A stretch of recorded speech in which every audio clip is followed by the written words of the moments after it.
Perfecto, perfecto. Bueno, comencemos. Bueno, ahora cambiamos de unidad, ¿verdad? Ya estamos en la unidad número 2. El tema que vamos a ver en este práctico es oscilaciones mecánicas. Entonces, para iniciar, lo que vamos a hacer un repaso muy rápido de lo que es los conceptos que vamos a utilizar en el día de la fecha para desarrollar el práctico, ¿bien? De la unidad 2. Una de las principales cosas es tener en mente este nuevo tipo de movimiento, donde un concepto muy importante es el concepto de oscilación, ¿bien? Donde se realiza un movimiento o desplazamiento de vaivén, entendiéndose por vaivén un movimiento que va y vuelve, por decirlo de cierta forma, de un punto a otro, recorriendo una y otra vez el mismo movimiento, ¿bien? Eso lo vamos a entender de forma muy rápida por un movimiento de oscilación. Es un movimiento que va y viene, por lo general, alrededor de un punto fijo o de un punto de referencia. Bien, ya vamos a ver un par de ejemplos. Pueden ser el movimiento de un sistema masa-resorte, que es el que vamos a ver hoy, el movimiento de péndulo físico, que también vemos en el práctico de hoy. Luego hay otros como un péndulo de torsión, un péndulo matemático, eh, sistemas masa-resorte horizontales, verticales. Luego veremos, más adelante, veremos ya sistemas donde entran en juego la fricción con el medio, también lo veremos más adelante, que son sistemas amortiguados. Dentro de este amplio mundo que son de los movimientos de oscilación, están los movimientos armónicos simples, comúnmente denotados con las siglas MAS, más, bien, de movimiento armónico simple. El nombre que tiene tiene una razón de ser. Obviamente la palabra movimiento viene ya de que el movimiento de oscilación de vaivén es un movimiento en sí. La parte de armónico, ya vamos a ver que proviene de la parte del tipo de solución o representación matemática que se le logra dar a este tipo de movimiento de oscilación, donde las soluciones son funciones armónicas. De ahí viene la palabra armónico. Y la parte simple es que esa solución o esa representación matemática que nos permite modelar este fenómeno de oscilación es una función o ecuación, como ustedes quieran verlo, de orden simple. ¿Qué quiere decir esto? Que la variable en ningún momento se encuentra multiplicada por un seno, no se encuentra al cuadrado ni al cubo, siempre está de forma lineal. A eso vamos con la palabra simple en este caso. Como ya se los comenté hace un principio, el movimiento armónico simple es un tipo de movimiento oscilatorio, es una clasificación de este movimiento oscilatorio,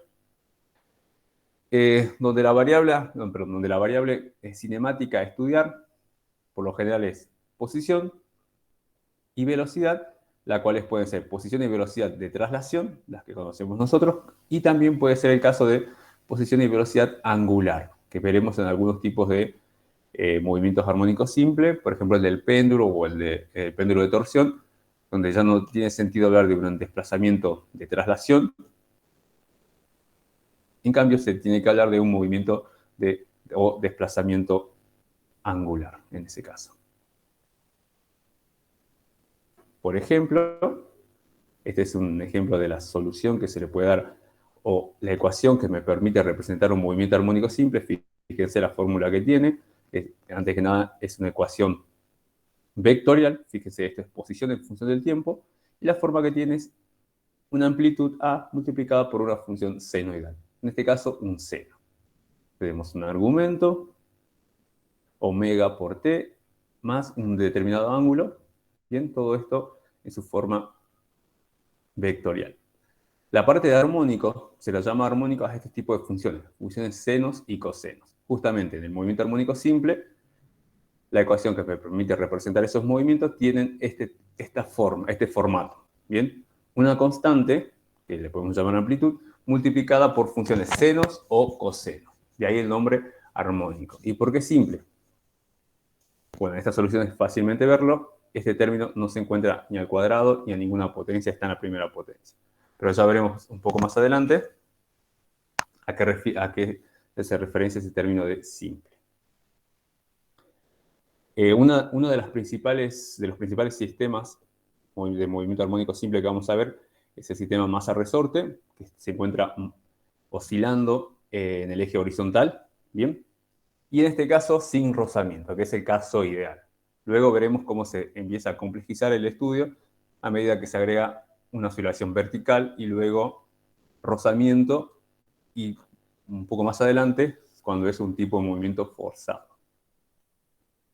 En la imagen lo que ustedes pueden ver es la idea que de este sistema masa-resorte. Fíjense, tenemos un resorte, una masa, en este caso un bloquecito, que se encuentra oscilando a partir de una posición de equilibrio, que es esta posición que está aquí, en 0 metros, y oscila entre dos amplitudes máximas, A y menos A. Ese es el movimiento de vaivén del que se estaba hablando. Bien, ese es el movimiento armónico simple, en este caso representado por un sistema masa-resorte. Lo que ustedes ven aquí, en esta parte, son tres variables: posición en X, velocidad, obviamente también en X, y fuerza. La fuerza que actúa sobre nuestro objeto en este caso. ¿Qué fuerzas estarían presentes sobre este objeto? Serían el peso, obviamente, una normal, debido a estar en contacto con la superficie, y una fuerza que ejerce el resorte sobre el cuerpo todo el tiempo. Quiero que se fijen cómo cambia cada vez que se desplaza entre menos A y A la posición. Ahora es positiva, máxima, se hace 0, se hace negativa máxima y así sucesivamente. Todo el tiempo, a medida que transcurre el tiempo, la posición va cambiando de valor. De la misma forma, fíjense lo que sucede con la velocidad. La velocidad es máxima en los extremos, perdón, en el centro, y es 0 en los extremos. Es lógico que sea 0 en los extremos debido a que, si ustedes se fijan en los extremos, lo que sucede es que el cuerpo cambia de sentido. En otras palabras, pasa de tener valores positivos a valores negativos. Para que algo pase, una variable de valores negativos a positivos, necesariamente debe pasar por el valor 0. Es por eso que en estos puntos, en los extremos del movimiento, la velocidad vale 0, siendo máxima únicamente en la posición de equilibrio, en este caso en el centro. Profesor, Sí. ¿subieron la teoría Imagino, a ver. Desconozco, la verdad que no me fijé, no entré hoy a ¿cómo se llama? Fase virtual, desconozco. En teoría, ayer tuvieron clases, así que eso tendrían que ver ahí qué sucede. La verdad que no sé, a ver, no sé si ustedes están asistiendo a Sí, su clase sí, teórica, ¿no? Es necesario que está. asistan, bueno, un comentario aparte. Hay muy pocos alumnos, no sé a qué se debe, algo será seguramente. Por ejemplo, acá somos 60, pero solo hay 30 en promedio todas las clases. Y así casi en todas las comisiones, ¿me entienden? Entonces eso es complicado. Pero desconozco, imagino que a más tardar en el día de hoy, en el transcurso del día de la fecha, se estará subiendo la teoría con respecto a este tema. Bien, y por último, es la fuerza, en este caso es la fuerza elástica, la fuerza que ejerce el resorte sobre la masa. Bien, si ustedes se fijan, estudien un poco qué hace esa fuerza. Si ustedes lo miran, esta fuerza, vamos a ver que va a recibir el nombre de fuerza restauradora. ¿Por qué el nombre de restauradora? Porque si analizan el movimiento, todo el tiempo esta fuerza lo que intenta es llevar al cuerpo a su posición de equilibrio, en este caso a esta posición de 0 metros. Cuando se aleja, fíjense que la fuerza intenta llevarlo al centro, lo mismo en este sentido. Todo el tiempo, fíjense que intenta llevarlo o retornarlo nuevamente a su posición de equilibrio. Es por eso que recibe el nombre, en este caso, la fuerza elástica, de fuerza recuperadora. Bien, entonces, vamos un poco más adelante. Ahora lo que vamos a hacer, lo que hacemos siempre es aplicar la segunda ley de Newton, en este caso, sobre esta masa. hacemos este diagrama de cuerpo libre, qué fuerzas tenemos presentes. Recuerden que sin rozamiento hay un peso, obviamente. La normal, debido al contacto con la superficie del suelo o del piso este en el que está montado. Y en algún punto cualquiera tenemos una fuerza elástica, siempre presente, ¿bien? Actuando sobre nuestro cuerpo. Entonces, aplicando la segunda ley de Newton, sumatoria de fuerzas igual al producto masa por aceleración. Tres fuerzas presentes, fuerza elástica, la normal, el peso. Si analizo un poco esto, la normal y el peso se van a cancelar en todo momento, quedándome simplemente que la fuerza elástica es igual al producto entre la masa por la aceleración. Recordando un poco el tema de la ley de Hooke, recordamos que la fuerza elástica es igual a menos K por el desplazamiento, donde ese K es una constante de resorte, que es una característica propia de este resorte, que contempla cosas como el material del cual está hecho, las dimensiones físicas que tiene dicho resorte. En otras palabras, me va a cuantificar qué porcentaje o cuánto se va a comprimir o estirar o descomprimir este resorte. ¿Bien? Ahí está el nombre, fuerza recuperadora, eso es importante que lo tengan en mente. Fíjense lo que dice acá. Reemplacé fuerza elástica por su definición, perdón. Y lo que dice aquí, fíjense, la aceleración, si ustedes recuerdan, la velocidad yo la puedo escribir como la primera derivada de la posición en función del tiempo. Y la aceleración puede ser escrita como la derivada segunda de la posición con respecto al tiempo. Es eso lo que se realizó en este punto. Bien.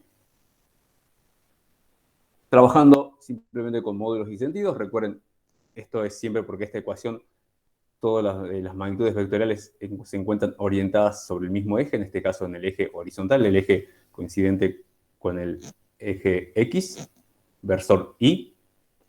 Entonces puedo, simplemente para simplificar un poco la parte de arrastrar todos los términos, hago ese pequeño cambio y me olvido por un momento de trabajar con su característica vectorial. Ordenando un poco esto, fíjense lo que tengo, paso esto para este miembro, acá me quedaría un 0, paso divido toda la ecuación por m y obtengo esta ecuación. ¿Bien? Donde esta es una ecuación diferencial ordinaria de segundo orden. ¿Bien? Ustedes posiblemente están más acostumbrados, o quizás no recuerdo si ya a esta altura ya vieron ecuaciones de segundo grado, diferenciales, perdón, pero ustedes en una ecuación de segundo grado lo que tienen era la variable independiente al cuadrado, en la mayoría de los casos. En este caso, en vez de tener solamente una variable, lo que tengo son funciones. ¿Bien? En este caso lo que tengo es una función x que está en su derivada segunda. Por eso es una ecuación ordinaria, ecuación diferencial ordinaria de segundo orden. Bien, esta es la ecuación en la que yo me refería, que es de tipo lineal, creo que era la palabra armónico o simple, debido a que la variable, en este caso esta variable independiente x, siempre está a la primera potencia. No se encuentra ni multiplicada por senos, ni cosenos, ni tampoco se encuentra elevada al cubo, tampoco tiene una raíz, tampoco aparece un exponente o un logaritmo. Simplemente está en su versión más simple o lineal, que es a la primera potencia. Esta es la ecuación diferencial. Esta ecuación tendrá soluciones, dos soluciones en este caso, y son esas soluciones las que me van a permitir representar cómo es el cambio de posición a medida que transcurre el tiempo. Bien, o sea, a partir de encontrar la solución a esta ecuación diferencial de segundo orden, yo voy a poder predecir o describir cómo es el movimiento o la posición que ocupa este cuerpo a lo largo que transcurre el tiempo.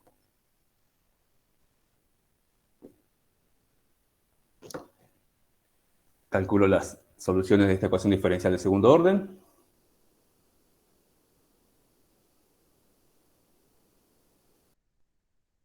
O cosenos. ¿Y qué me representa esto? Lo que hago ahora, fíjense, es simplemente giro el plano de oscilación. Lo pongo al revés, o patas para arriba, como ustedes quieran verlo. Y fíjense, es el mismo sistema que está oscilando, y la posición describe este movimiento, una función, en este caso, coseno. Es eso lo que me permite describir esta ecuación de la posición.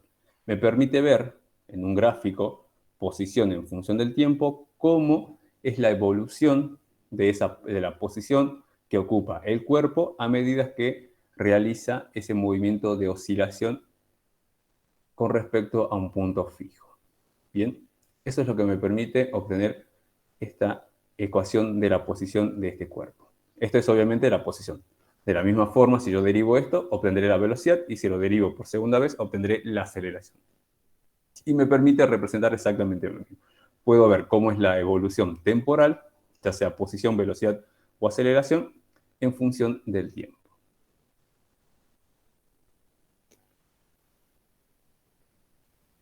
Bien. Vamos a ver qué es cada cosa. X es la posición de la partícula con respecto a un origen de coordenadas. Ese origen de coordenadas se toma en el punto donde el resorte se encuentra sin deformar. T, el tiempo, bien, en el sistema internacional esto es segundo, obviamente que la posición en el sistema internacional son los metros. Omega, o sea, el argumento de este coseno, omega es la frecuencia angular, es un valor constante, y en el sistema internacional se mide en radianes sobre segundo. Phi es una fase inicial, y es un valor, es una constante en este caso, y se mide en radianes. Y A es la amplitud máxima que puede tomar esta oscilación, y se mide en este caso, en el sistema internacional, para esta ecuación que es posición, se mide en metros.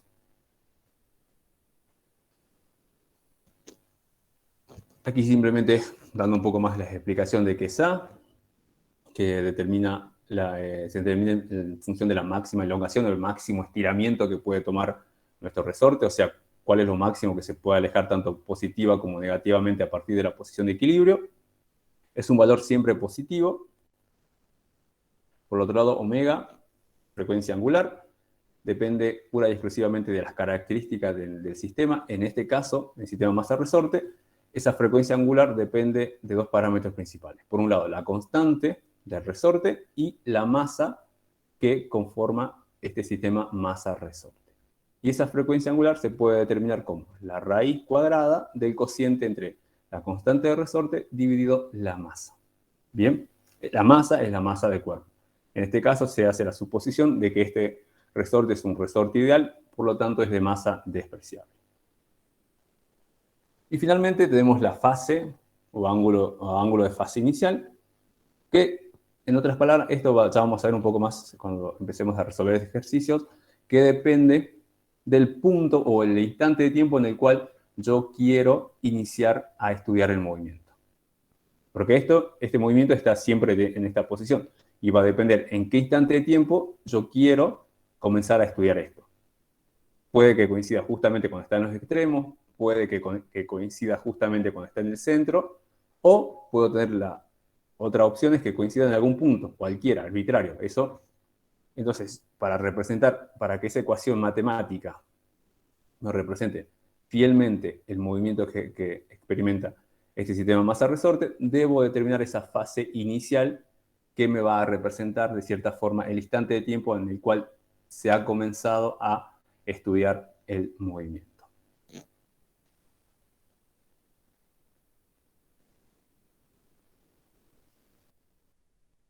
Casos especiales, en los cuales yo me puedo olvidar de esa fase inicial. Bien.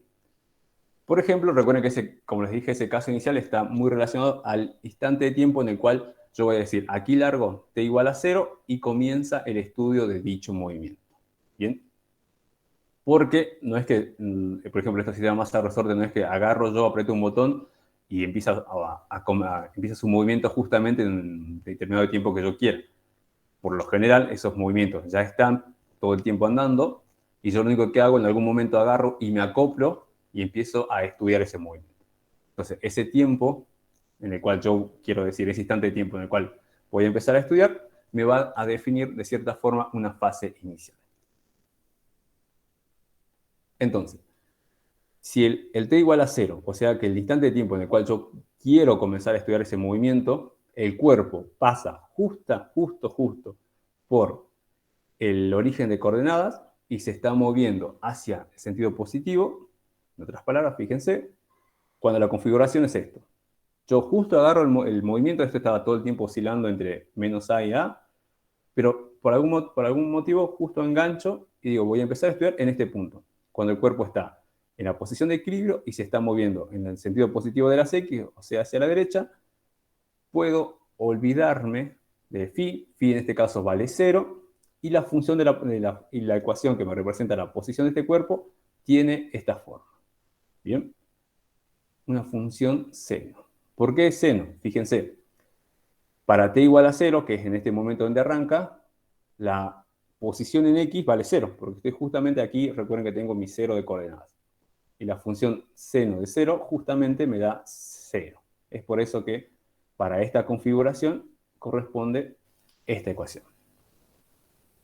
De la misma forma, si en t igual a 0 estoy pasando por el origen, pero me estoy moviendo en sentido negativo, situación como estoy aquí, me estoy yendo hacia la izquierda, en ese caso, la ecuación de la posición que me representa o que me permite analizar este movimiento es una ecuación de la siguiente forma.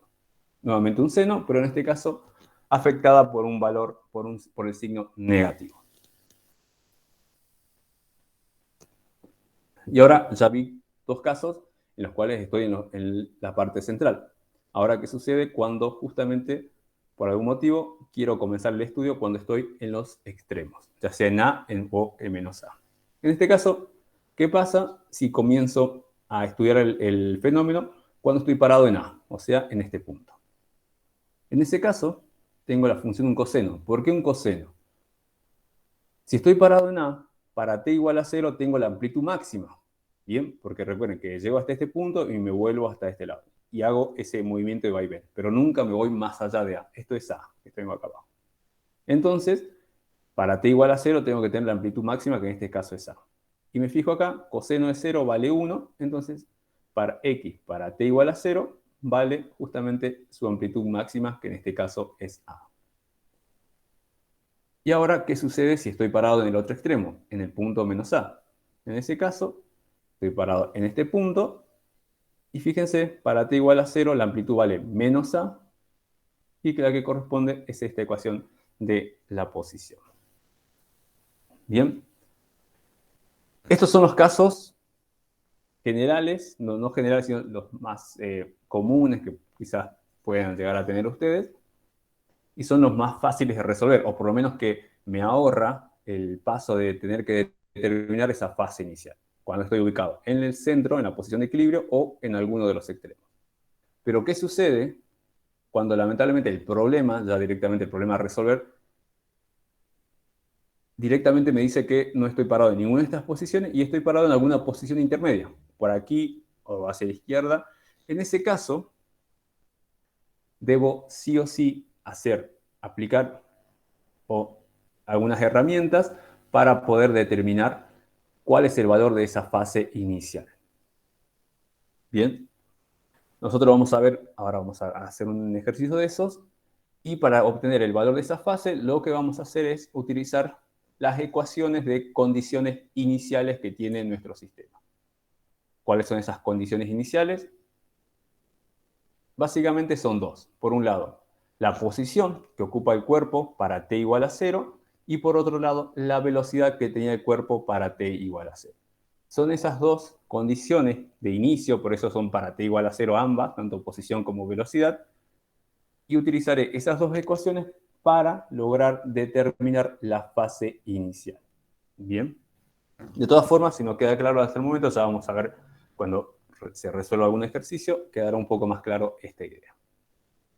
Eso sucede, hay que utilizar esas condiciones iniciales para determinar la fase cuando el inicio de estudio de nuestro sistema no coincide con ya sea el punto de relajación o el punto central, el punto de equilibrio o alguno de los extremos. Y ya por último vamos a ver los conceptos de velocidad y aceleración, sea que La posición tiene esta función, nuevamente una función senoidal en este caso. Recordamos que la velocidad es lo que yo les decía al principio, es la derivada con respecto al tiempo de la posición. Derivo, en este caso, esta función de posición, que es un seno. La derivada del seno es el coseno por la derivada del argumento. El argumento, la derivada de omega por t, omega, sale afuera, la derivada de una constante es 0. Bien. Y acá es importante que este término, fíjense, A por omega o A por la frecuencia angular, representa la velocidad máxima, el módulo o la amplitud máxima en velocidad que puede obtener la velocidad.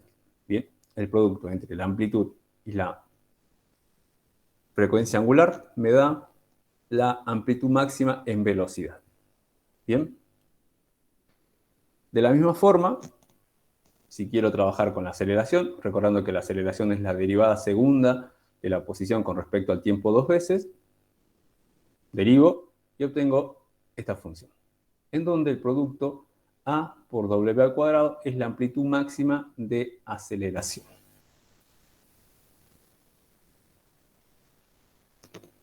Esas son simplemente relaciones por medio de la derivada que hay entre la posición, la velocidad y la aceleración.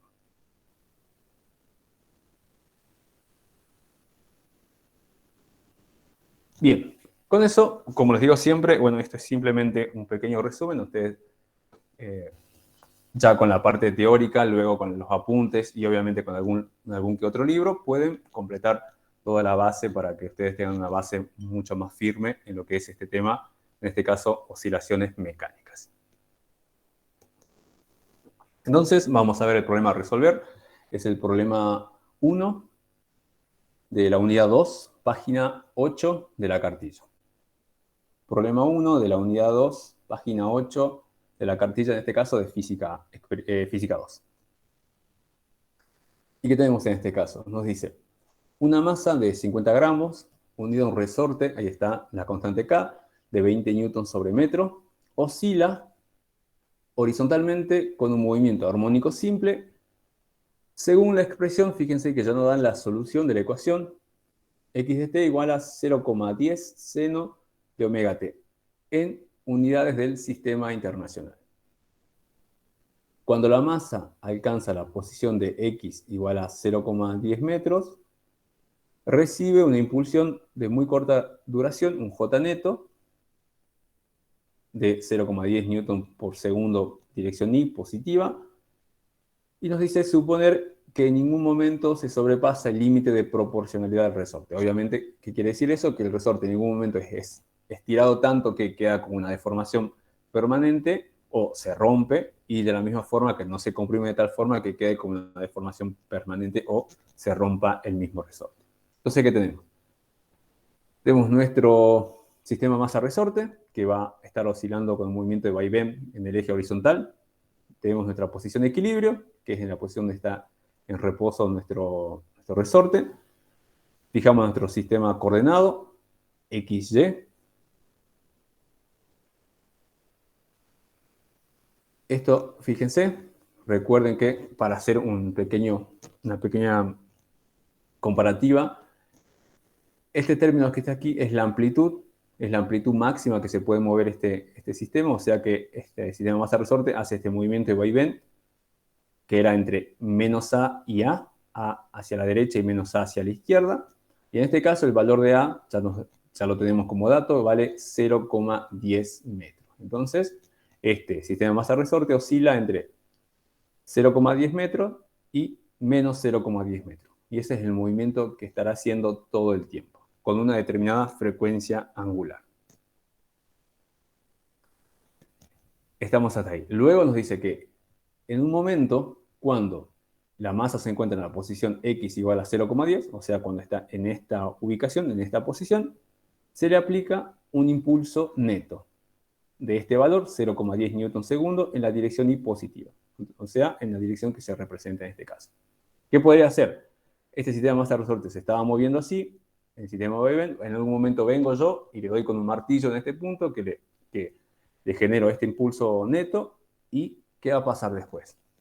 Obviamente, si ustedes lo analizan un poco, lo que sucederá en este caso es que el movimiento, este resorte, se va a desplazar un poco más hacia la derecha, o sea, tendrá una amplitud máxima superior a estos 0,10 metros y empezará a oscilar con un nuevo movimiento armónico simple, que tendrá otras dimensiones. ¿Cuáles serán esas nuevas amplitudes máximas? Será su X máximo, tendrá una prima, y su X mínimo, acá es mínimo, perdón, dice máximo, pero es mínimo, será menos A'. O sea que el nuevo sistema, luego de recibir este impulso, quedará oscilando entre A' y menos A'. Ese movimiento será el que tendrá nuestro sistema masa-resorte luego de recibir ese impulso neto. La ecuación de la posición del primer movimiento, ¿verdad? Cuando estamos aquí, antes, por decirlo de cierta forma, antes de recibir ese impulso neto, era x de t igual a 0,10. Esta es la amplitud, es amplitud A, de la que yo me refería, por eso A vale 0,10. Seno de omega t, metros, dirección y. En este caso, fíjense que la fase vale 0 en esta oportunidad. Bien, ¿alguna duda, alguna consulta? ¿Se entiende la situación que se nos plantea?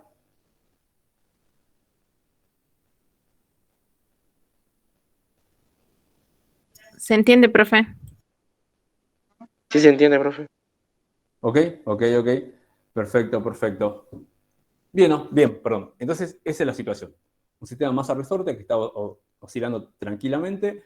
En algún momento alguien viene, le da un impulso neto y ese sistema masa-resorte empezará a oscilar con nuevas amplitudes. En este caso, amplitudes A'.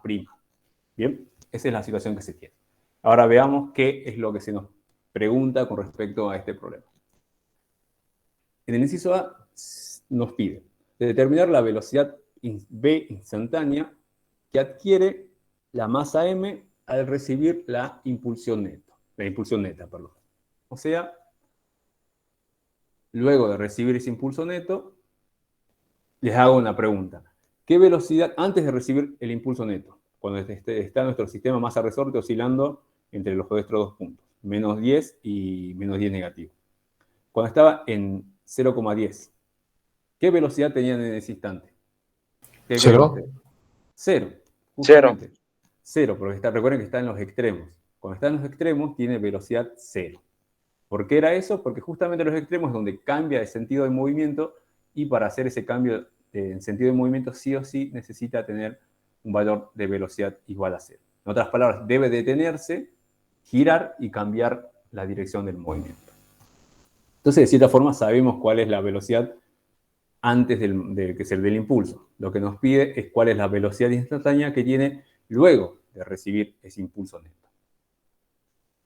Para ello, vamos a usar la herramienta que ya vimos en Física 1, el teorema de impulso y cantidad de movimiento, si ustedes lo recuerdan un poco, J neto igual a la variación de la cantidad de movimiento. Ese J neto es igual a cantidad de movimiento final, en este caso cantidad de movimiento después del impulso, menos la cantidad de movimiento inicial, que sería la cantidad de movimiento antes de recibir ese impulso. Reemplazo por sus equivalentes. Cantidad de movimiento, recuerden que era igual al producto masa por velocidad, ya sea cantidad de movimiento final, velocidad final, cantidad de movimiento inicial, velocidad inicial. De lo que fuimos analizando, sabemos que la velocidad en los puntos extremos, ya sea A o menos A, es cero, entonces este término desaparece. Y lo que nos queda, finalmente, es que el impulso neto va a ser igual a la cantidad de movimiento final, o, en otras palabras, a la masa por la velocidad final. De esta ecuación, el impulso neto es dato, la masa es dato, y justamente lo que nos pide determinar este inciso es la velocidad final. Dejo la velocidad final, impulso neto dato y masa dato. 50 gramos hay que pasarlo a kilogramos, simplemente, igual a 0,05 kilogramos.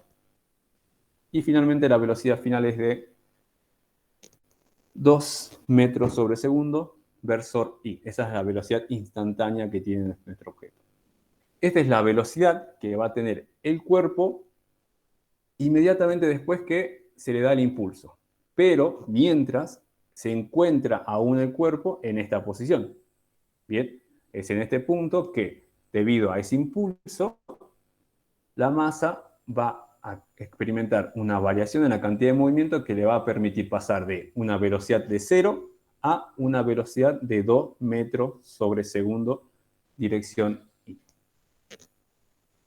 Bien, ¿alguna duda? ¿Se entiende hasta aquí este inciso?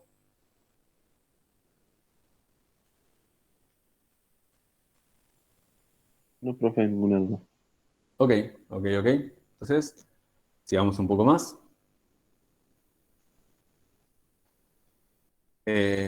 Inciso B. Escribir la nueva función de la posición. En este caso, fíjense que es esa x'. El primado nos viene a significar que es la ecuación de movimiento que se tiene luego de producirse o estar presente esa impulsión.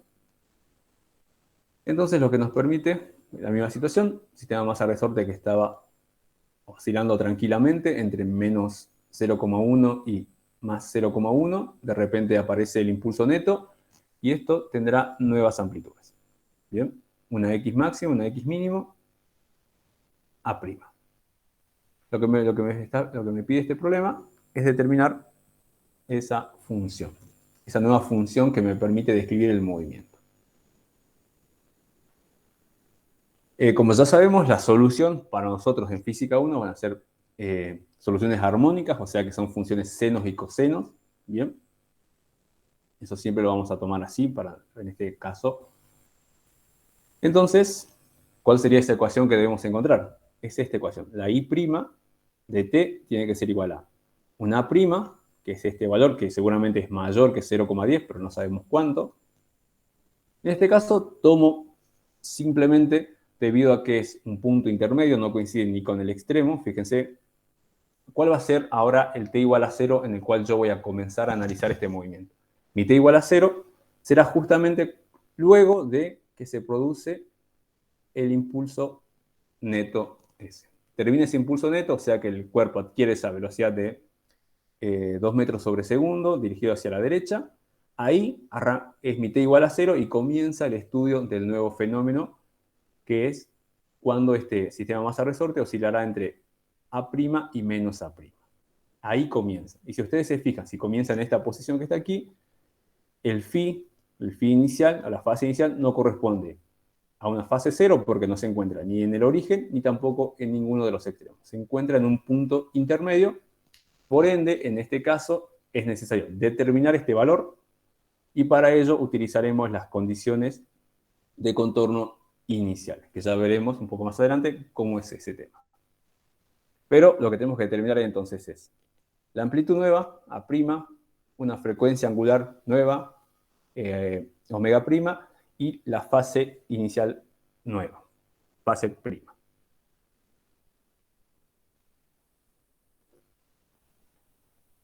Y comencemos. Determinación de parámetros.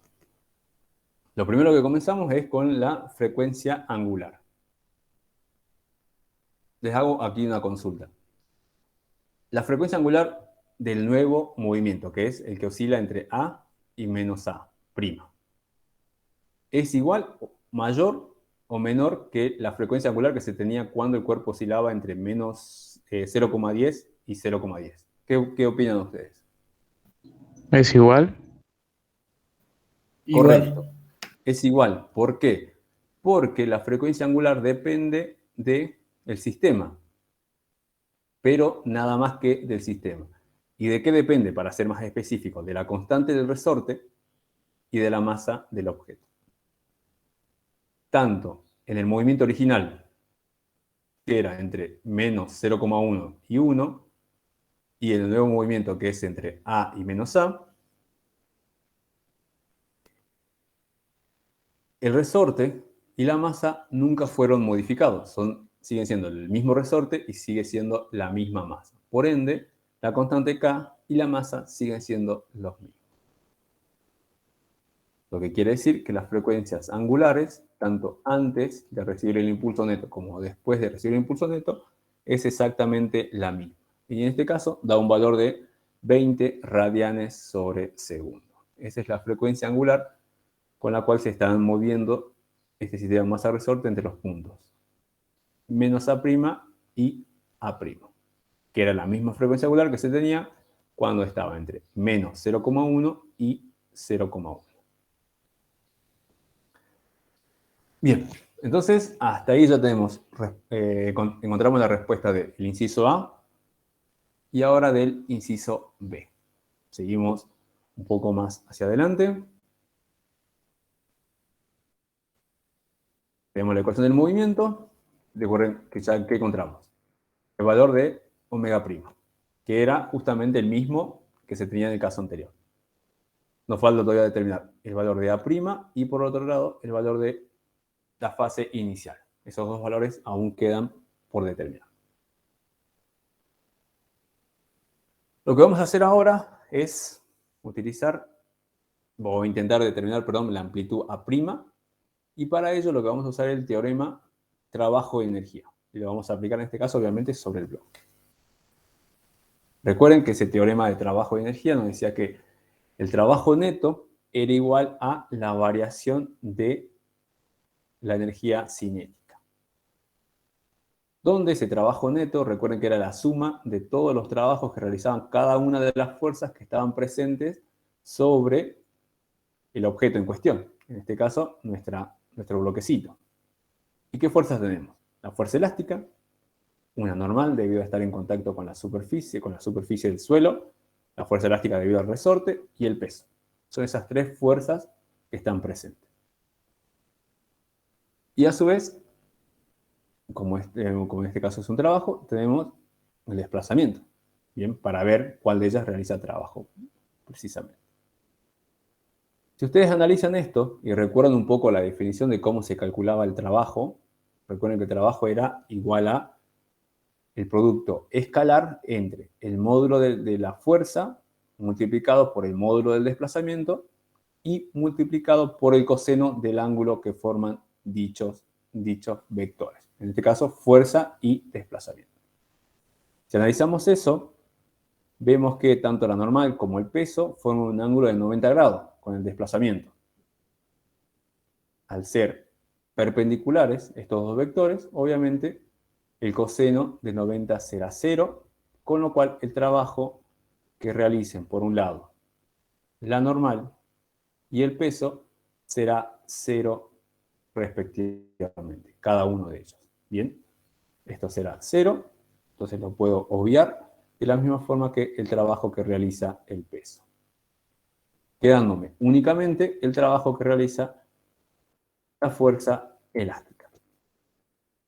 Los otros dos trabajos, tanto de la normal como del peso, se cancelan debido a que son perpendiculares con respecto al vector desplazamiento. Muy bien, estoy hasta ahí.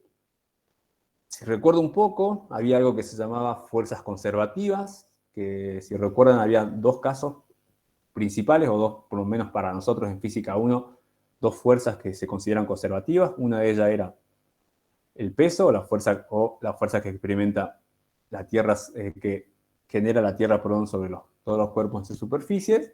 Y por otro lado estaba las fuerzas elásticas, que eran generadas por resortes, como es en este caso, o por alguna banda de hule o algo por el estilo. Y en este caso, justamente, ¿qué tenemos? El trabajo realizado por una fuerza elástica. O sea, en otras palabras, el trabajo realizado por una fuerza conservativa. Y por ser una fuerza conservativa, tenía una propiedad que era que el trabajo de dicha fuerza era directamente igual a menos la variación de la energía potencial. En este caso, energía potencial elástica. Estoy hasta ahí. Paso este menos variación de energía potencial hacia el otro miembro. Y lo que me queda es esta relación. Bien. Ustedes recuerdan, la sumatoria entre la energía cinética más la energía potencial. Eso me define un tipo de energía que tomaba el nombre de energía cinética. Como en este caso son variaciones, esto es que la variación de la energía mecánica total del sistema, ¿cuál es nuestro sistema? Nuestro sistema masa-resorte es 0. O sea que no hay variación de energía mecánica durante ese movimiento de vaivén de mi sistema masa-resorte. Bien, esa es la conclusión que llevamos luego a analizar el trabajo que realizan cada una de las fuerzas que actúa sobre, en este caso, ese bloque.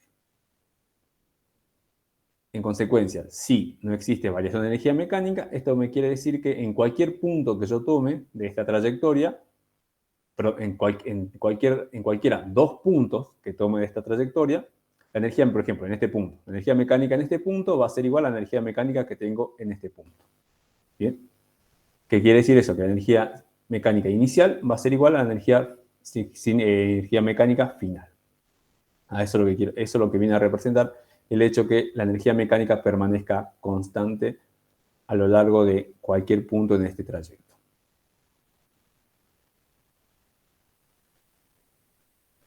La energía, bien, estamos en este punto, tenemos energía mecánica inicial y energía mecánica final. Como siempre, cuando se trata de instantes iniciales y finales, hay que definir bien cuáles son esos instantes inicial y final. En este caso, ¿cuál será nuestro instante de inicio? Nuestro instante inicial será cuando el bloque se encuentra en la posición X igual a 0,10. Eso será nuestro punto de inicio.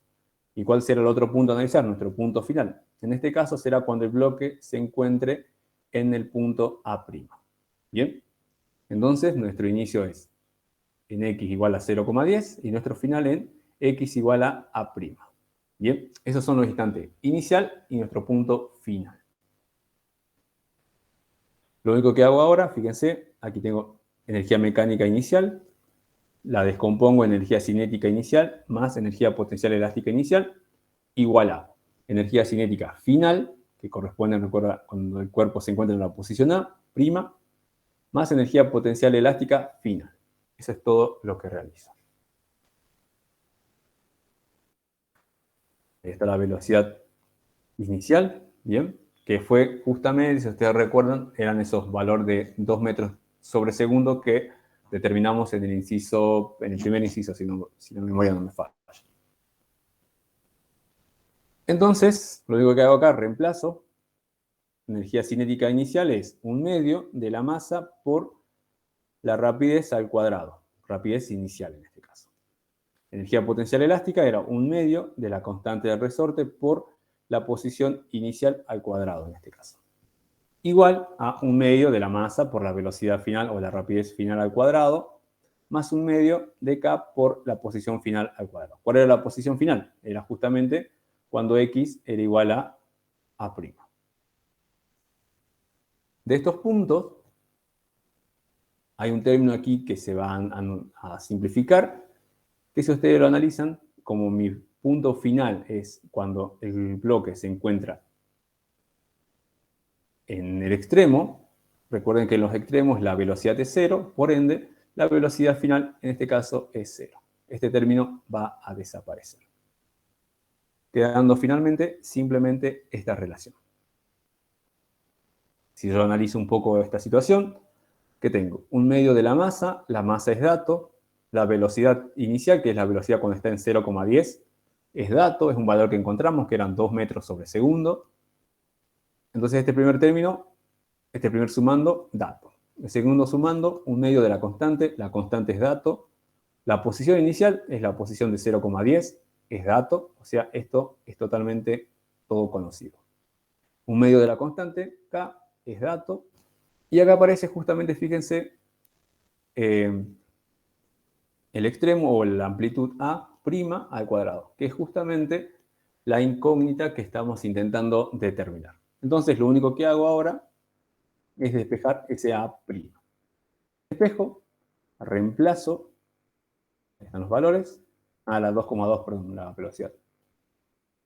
Y obtengo un valor de amplitud, en este caso de 0,141 metros, que obviamente es mayor a los 0,100 o 0,1 metros que tenía inicialmente antes de producirse esa impulsión neta sobre el bloque.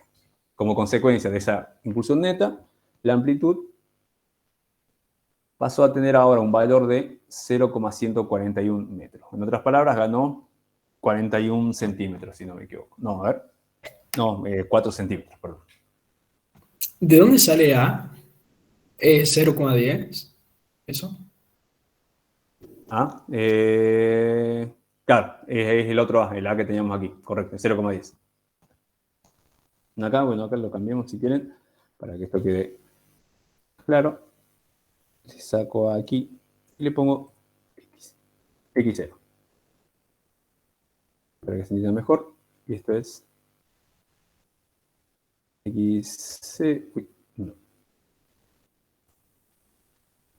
X0, y acá también lo pongo el mismo valor.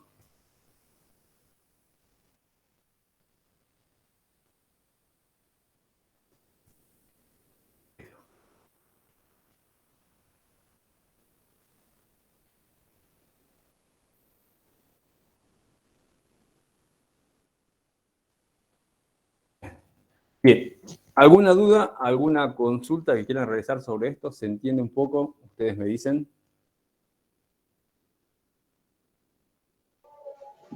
No, profe, sí se entiende. Ok.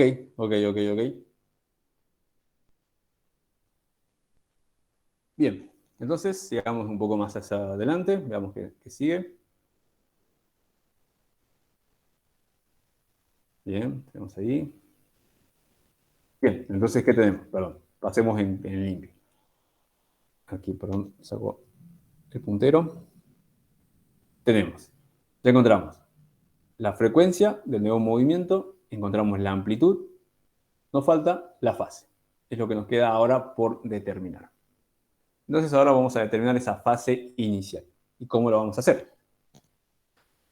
Para determinar esa fase, lo que vamos a utilizar son condiciones iniciales. Como les adelanté al principio, esas condiciones iniciales son dos: posición y velocidad. En este caso, como son condiciones iniciales, en t igual a 0. O sea, velocidad y posición inicial. ¿Cuáles son esas? ¿Cómo sería eso? Para t igual a 0, ver qué posición ocupa nuestro sistema para t igual a 0. En t igual a 0, ¿qué posición ocupa nuestro cuerpo? Nuestro sistema masa-resorte, cuando t es igual a 0, ocupa la posición justamente de 0,10 metros.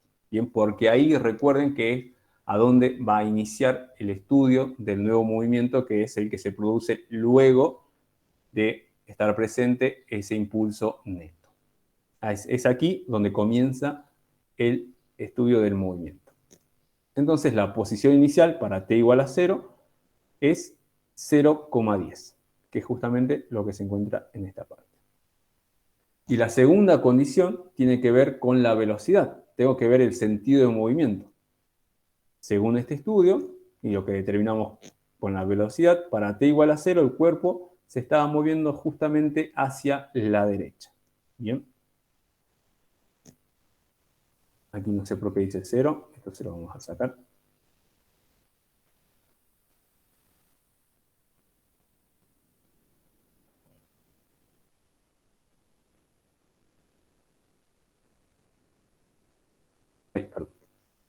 Y entonces la condición para t igual a 0, la velocidad, es positiva.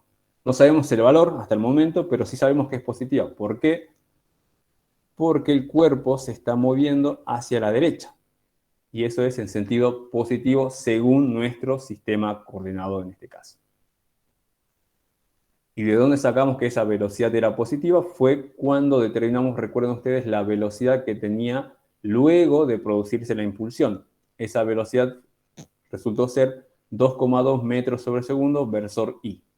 Un valor positivo, lo cual me indica que el cuerpo, luego de producirse esa impulsión, se estará moviendo en la dirección positiva de las X. En otras palabras, se estará moviendo hacia la derecha.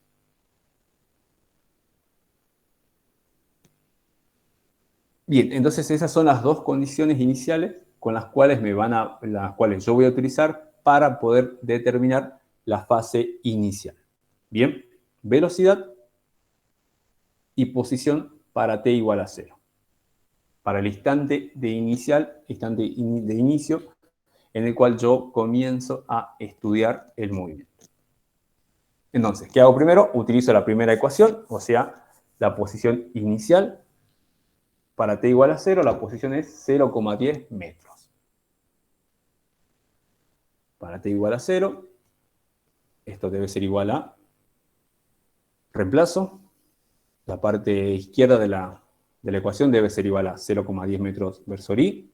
La parte derecha, reemplazo con los datos que fui encontrando hasta el momento. La amplitud A', 0,114 metros. Seno, porque así fue como quise definir el prototipo de solución.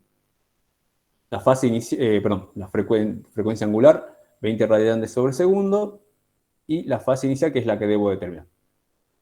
Acá pongo 0 en el tiempo porque justamente es particularizada para t igual a 0. Entonces aquí va un 0. 20 por 0 me va a dar un valor nulo.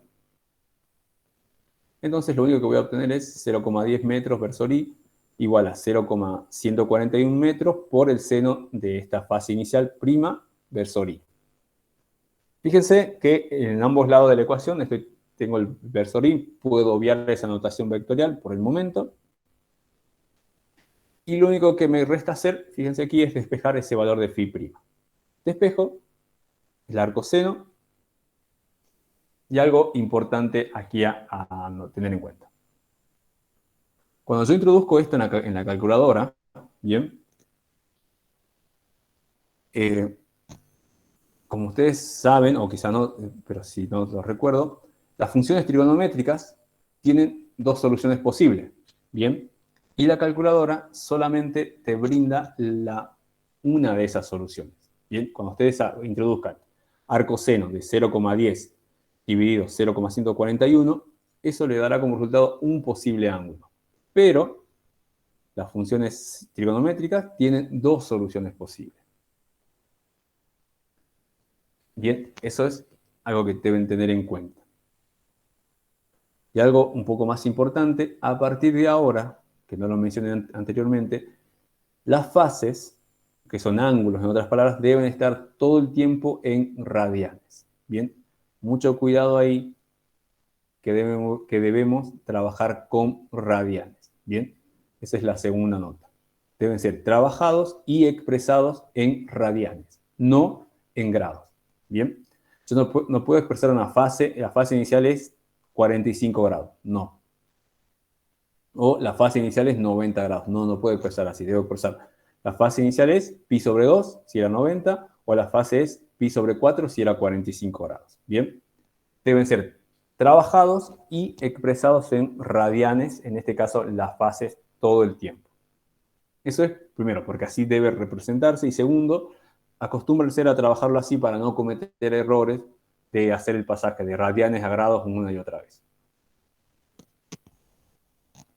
Bien, ahora veamos muy rápidamente para recordar por qué es esta cuestión de que tengo dos soluciones posibles. Bien, imaginemos que tenemos un círculo, ¿verdad? Tenemos ahí un ángulo phi1, y yo quiero saber el seno. Si yo calculo el seno, si ustedes recuerdan esto, cuando tienen un círculo de radio unitario y ángulos, los senos y los senos se van a representar sobre el eje vertical y los cosenos sobre el eje horizontal. ¿Bien? Recuerden eso un poco. Entonces, el seno de este ángulo phi está representado sobre el eje vertical. ¿Bien? ¿Y qué sucede? Fíjense ustedes. Este ángulo, phi1, tiene un seno de phi que vale este segmento. Pero hay otro ángulo, este ángulo en azul, phi sub 2, que su seno también tiene el mismo valor. Ahí es donde aparece la segunda solución posible. Phi1 y phi2, cuando ustedes les calculan el seno respectivamente, esos dos valores son exactamente los mismos. ¿Bien? Es por eso que nosotros, lamentablemente, ahora cuando calculemos fases, siempre debemos ver de cómo discriminar cuál de estas dos soluciones es la correcta, phi1 o phi sub 2. Debido a que, si solo analizamos el seno de ángulo, esos dos ángulos tienen el mismo valor en seno. ¿Bien? De ahí es de donde surge esta necesidad de tener que poder discriminar entre esas dos posibles soluciones. Bien, ¿se entiende? ¿Se entiende un poco? Ustedes me dicen.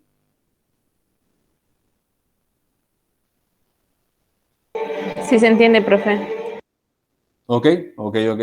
Perfecto, perfecto. Bien, entonces, estamos hasta ahí. Esto recuerden que simplemente es la razón de por qué se tiene dos soluciones posibles en las funciones trigonométricas. Sigamos. Profe, ahora vamos a ver cuál de los dos resultados adoptamos. Correcto. Hasta el momento solo quedamos ahí y usamos la primera solución. Nosotros ya despejamos esto y ¿qué tenemos? Esto es ¿cómo se dice? De la calculadora. Yo hago arcoseno de 0,1 dividido 0,141 y voy a obtener un valor de 0,788 radianes, lo cual es alrededor de 45 grados. ¿Bien? Recuerden esto, no lo debo usar siempre radian. Eso es lo que importa. ¿Qué sería eso? Teniendo el mismo ejemplo. Voy ahí, ese es mi phi 0,1, la primera solución. Tengo ese seno de phi que vale eso, y voy a obtener, hay otro valor, que es ese phi 2. Si ustedes analizan un poco, yo creo que esto ustedes lo vieron en el curso, no creo cómo se llama, cursillo, no sé cómo le dicen ahora, módulo 0, no recuerdo. Que creo que lo vieron ahí, cómo sacar las soluciones de un sistema de ecuaciones trigonométricas en este caso. Si ustedes analizan la figura, en este caso solamente estoy viendo senos, la segunda solución no es otra cosa que pi, o sea, 180, menos la primera solución. Eso me va a dar el segundo ángulo phi sub 2. ¿Bien? De la misma forma, haciendo sé que existe, digamos, son 4 cuadrantes, si no me equivoco es un caso para cada cuadrante, pueden buscarlo. O lo que hago yo siempre directamente los grafico.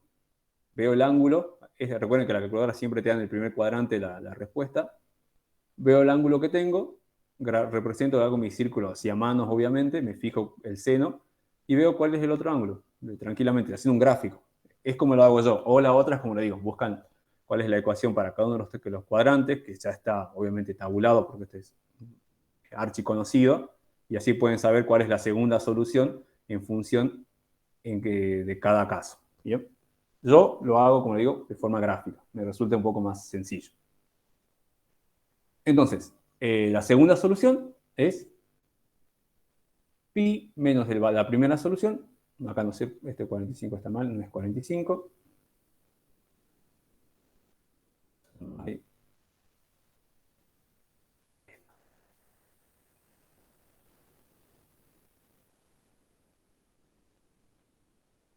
Ese pi menos 0,78 me da 2,35 radianes, que eso es aproximadamente 135 grados. Entonces, haciendo este pequeño análisis, ya obtuve dos posibles valores de ángulo. O las dos soluciones, no dos posibles. Las dos soluciones que cumplen que el seno, por un lado, seno de 0,78 radianes, va a ser exactamente igual a el seno de 2,35 radianes. Esos dos valores de seno son exactamente iguales. ¿Bien? Ahora, lo que yo debo hacer es cómo discrimino entre uno y otro. ¿Cuál es la solución correcta? Para eso, lo que voy a utilizar es la segunda condición, que era ver cómo era la velocidad para t igual a 0. O sea, la velocidad inicial, ver la condición inicial de velocidad. ¿Qué nos decía? Que para t igual a 0, el sistema se movía de izquierda a derecha, o sea, en sentido positivo de las x, con lo cual la velocidad para t igual a 0 era positiva, mayor a 0. ¿Bien? Eso es lo que voy a utilizar para discriminar entre estos dos valores.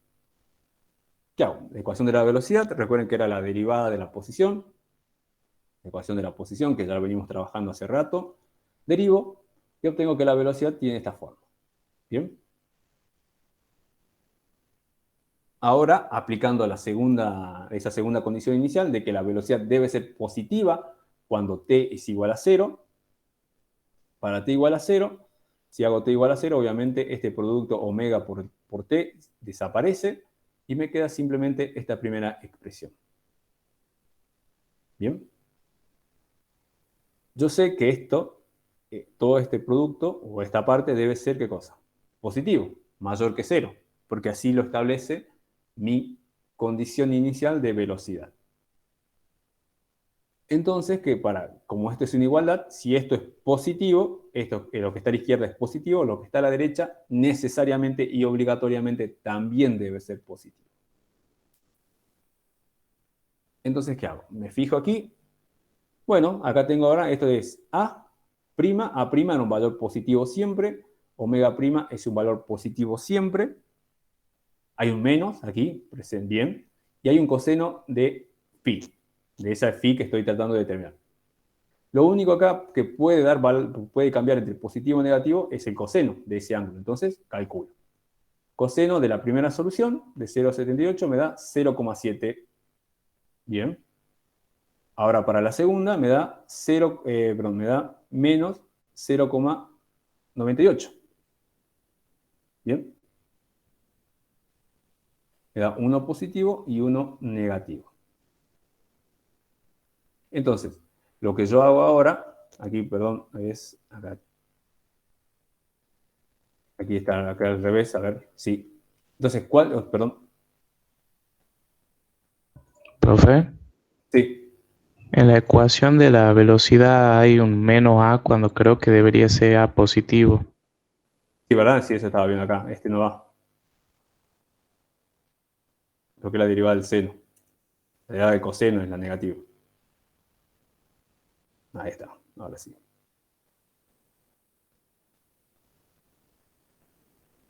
Muchas gracias. Gracias, gracias. Ahí se me fue un menos ahí. Entonces, obtengo ahí. Entonces, estoy parado acá. Estas dos cosas deben ser positivo y positivo. Si hago la primera, el coseno sería A, que valía 0,141 por omega, que vale 20, sigue siendo un valor positivo, por 0,7, valor positivo. Por el otro lado, si uso la segunda condición, tengo A, que valía 0,141 por omega, que vale 20 radianes sobre segundo, por menos 0,98. Ahí fíjense que si utilizo esta solución, tengo un valor negativo. Entonces, ahí estoy en problemas. Entonces, de analizar eso, ya puedo discriminar y la solución finalmente me queda, que es la de 0,7. O sea, que el ángulo que debo utilizar es el de 0,78 radianes. Ese sería el valor correcto, el cual verifica ambas condiciones iniciales. Por un lado, la de velocidad, que fue esta, y la de posición, que fue la condición número 1, la primera condición que se utilizó. ¿Alguna duda, alguna consulta con esto? ¿Se entiende un poquito?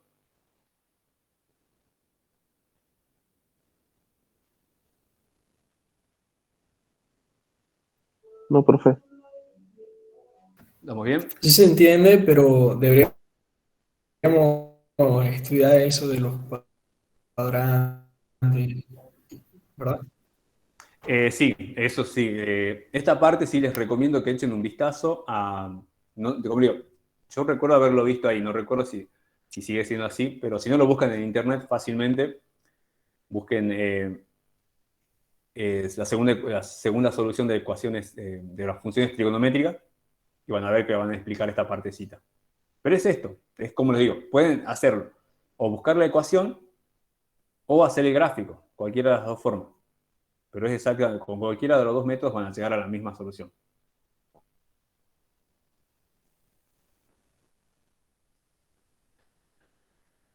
¿Alguna otra duda, alguna otra consulta? Como pueden ver, en el caso cuando la fase o el instante de inicio del estudio de movimiento no coincide con los valores extremos, o sea, ya sea con menos A o A o con la posición de reposo, en ese caso esa fase inicial como que te complejiza un poco las cosas y tenés que determinarla. Y es un pasito un poco extra. Pero bueno, no es tampoco muy, muy complicado. Sí es más largo, pero no muy complicado. ¿Bien?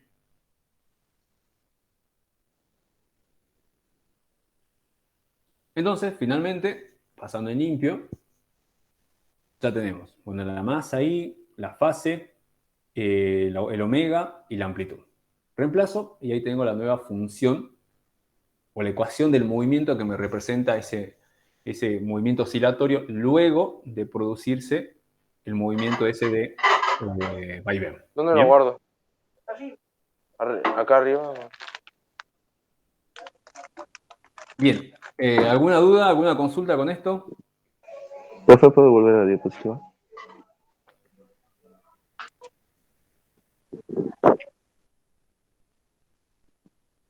Entonces, luego de producirse ese impulso, este sistema masa resorte estará oscilando entre 0,141 y menos 0,141. Estará oscilando entre estos dos puntos. Lo hará con una frecuencia angular de 20 radianes sobre segundo.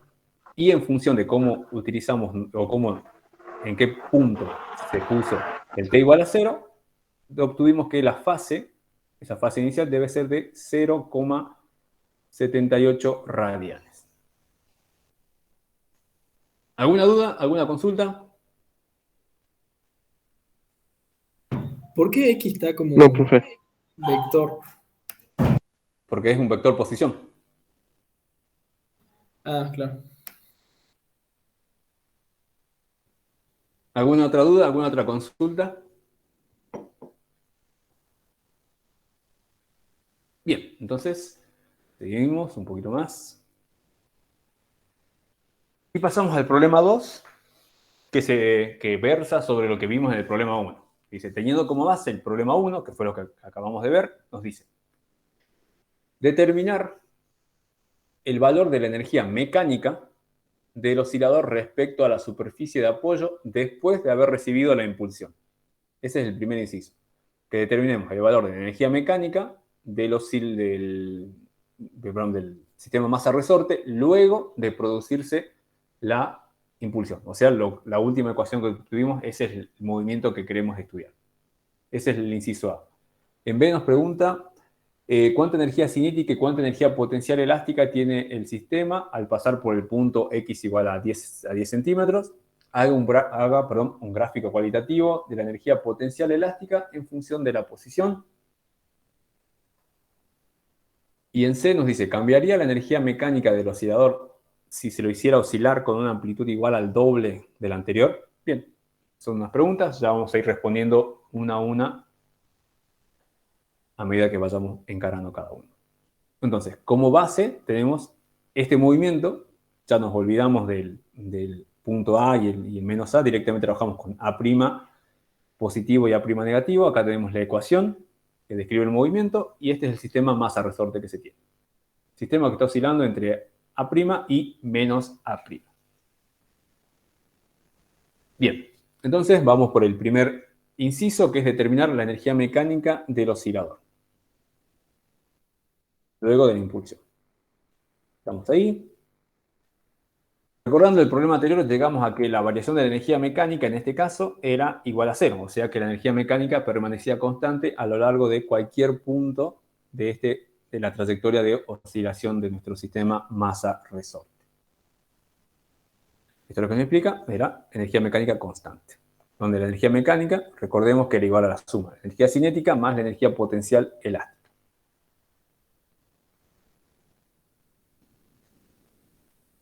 ¿Qué tenemos ahora? La energía en el punto A, que en otras cosas sería la energía en punto 0,10, energía mecánica, perdón, que para que quede ahí un poco más explícito, a esto también ya lo ponemos ahí, da igual a 0,10 metros, no sé por qué luego lo vuelven a llamar 1 centímetro, 10 centímetros, perdón.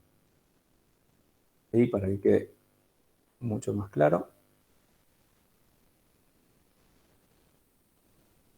Entonces vamos a determinar la energía mecánica en el punto A. ¿Bien? Reemplazo.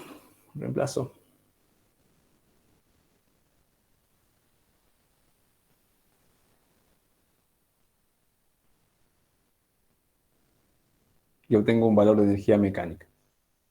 Algo creo que yo no les dije, que hay puntos especiales, como vimos con el tema de la velocidad y la posición, que la velocidad era máxima en el centro y mínima en los extremos, ¿verdad?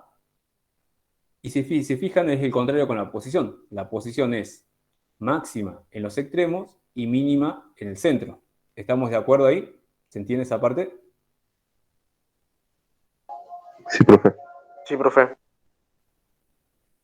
¿Qué creen que sucede con la energía cinética? ¿Cuánto vale en los extremos? 0. 0. 0. ¿Por qué vale 0 en los extremos? Porque la Porque se velocidad es 0. detiene, no hay velocidad. Bien, perfecto. ¿Y en el centro cuánto valdría? Sería 0,20. Claro, el O sería máximo, como creo que lo dijo hoy un compañero. Eso es con la energía cinética. ¿Y qué pasa? Fíjense acá, aprovechemos que acá está la ecuación de la energía potencial. ¿Qué sucede con la energía potencial? ¿Cuánto vale en los extremos? Es lo máximo. Es la máxima. Y en el centro vale 0. Bien, esos son puntos que hay que tenerlos en cuenta. Por eso, acá no está explícito, por eso se elige esos puntos. Los extremos o los centros son importantes a tener en cuenta al momento de determinar la energía mecánica. Porque la energía mecánica es igual a la energía cinética más la energía potencial en cualquier punto. Puntos particulares son el centro y los extremos.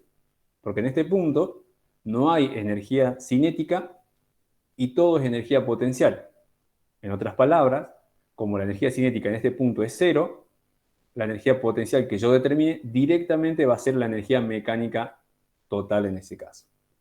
Caso contrario, si quiero determinar en este punto, en el centro, y si yo conociera de alguna forma la velocidad que tengo en este punto, en la posición de reposo, la energía potencial elástica es 0, porque el desplazamiento es nulo, y la energía mecánica será directamente la energía cinética.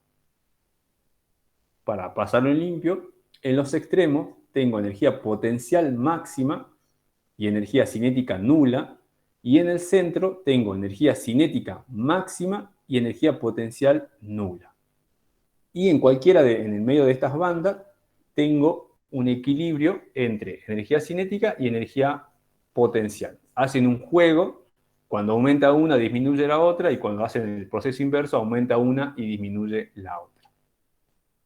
Esos son puntos importantes a tener en cuenta. Que, lamentablemente no lo puse acá, pero anótenlo ustedes por ahí, que en los extremos la energía potencial es máxima y es igual a la energía mecánica.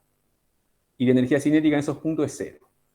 Y en el centro la energía cinética es máxima y es igual a la energía mecánica y la energía potencial es nula. ¿Bien? ¿Alguna duda, alguna cosa que no quede claro por ahí? ¿Se entiende un poco la idea? O por lo menos lo que expliqué, lamentablemente no lo escribí, pero está ahí con palabras. Sí, sí, se entendió, profe. Ok. Bien, sigamos entonces un paso más hacia adelante. El B nos dice, ¿cuánta energía cinética y cuánta energía potencial elástica tiene el sistema al pasar la masa m por el punto x igual a 10 centímetros, o sea, esos 0,1 metros? Hago un gráfico cualitativo de la energía potencial en función del tiempo, en función de la posición, perdón. Lo que nos dice es determinar la energía cinética y potencial cuando la masa está en este punto, en x igual a 0,10 metros. ¿Cuánto vale la energía mecánica en este punto? ¿Qué dicen ustedes? ¿Conocemos ese valor o no, por lo menos? ¿Cuánto vale la energía mecánica? 0,20. 0,20 es justamente el valor que determinamos en el caso anterior. Bien, porque recuerden, en este caso la energía mecánica permanece constante en cualquier punto. La energía mecánica en el extremo es igual a este punto, va a tener el mismo valor numérico en el centro, en este punto y en este punto. Entonces la energía mecánica aquí tiene el mismo valor, 0,20 joules. Pero ahora lamentablemente lo que nos pide es cuánto vale la energía cinética por un lado y por otro lado cuánto vale la energía potencial elástica.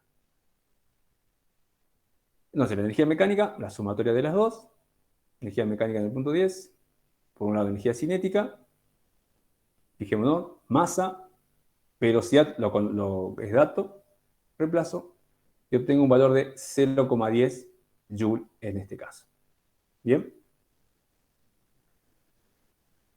Aquí automáticamente yo, si quisiera, podría ya saber cuánto vale la energía potencial elástica. A partir de esta suma, puedo hacer la resta y obtengo. Pero no lo voy a hacer así, directamente voy a calcular la energía potencial elástica, un medio de la constante resorte por la posición a la cual quiero determinar, que es 10 centímetros, perdón, 0,1 metro, y obtengo un valor de 0,10 Joule. Que obviamente, si sumo estas dos energías, cinética y potencial, obtengo el valor de la energía mecánica, que era el valor de 0,2 Joule. Y se corrobora, de cierta forma, la conservación de la energía mecánica en este caso. Recuerden que en este caso no hay fuerzas de fricción que me disipen esa energía mecánica. Por eso, en este ejemplo de oscilador masa-resorte, sin fricción, la energía mecánica permanece constante. ¿Alguna duda, alguna consulta con esto? ¿Se entiende un poco? Sí se entiende. Bien, bien, bien. Entonces, estamos ahí. Este es el inciso B. Ya respondimos el A, la energía mecánica. Creo que el A y el B son exactamente los mismos. Se pueden responder juntos, pero bueno, están por separado. Pero, ¿qué significa que la energía potencial y la cinética sean iguales? Que sean iguales, lo único que estás en un punto en el cual, a una distancia, perdón, 0,10, en el cual ambas energías tienen el mismo nivel. Que si no me equivoco, mirá, ahora creo que en este gráfico, que ahora nos pide hacer un gráfico de esta situación. Fíjate, ahí tenemos las ecuaciones. Vamos a hacer un gráfico de energía potencial en función de la posición. Bien, fíjense, la posición 0 coincide con el origen, o con nuestra posición de reposo. Tengo el menos A y el A hacia los costados. Y ahora lo que hago es graficar. La energía potencial, como les decía, es mínima en el centro y máxima en los extremos. Siendo el valor máximo, obviamente, 0,2. Y la energía mecánica lo que tiene es máxima, la energía cinética, perdón, máxima en el centro y mínima en los extremos. El punto justamente, bueno, acá está fuera de proporción, pero este 0,10 es este valor, que es justamente donde está a medio camino una de la otra, o en otras palabras, donde se cruzan. No sé si se entiende un poquito la idea. Justamente tienen el mismo valor ambas energías. En cualquier otro punto, fíjense que tengo este valor de energía potencial y este pedacito que me falta es justamente el pedacito que tengo de energía potencial en ese caso. Pero en 0,1, bueno, esto no está en escala, si ustedes lo pongamos, corremos simplemente esto. Entonces tendría que estar por aquí.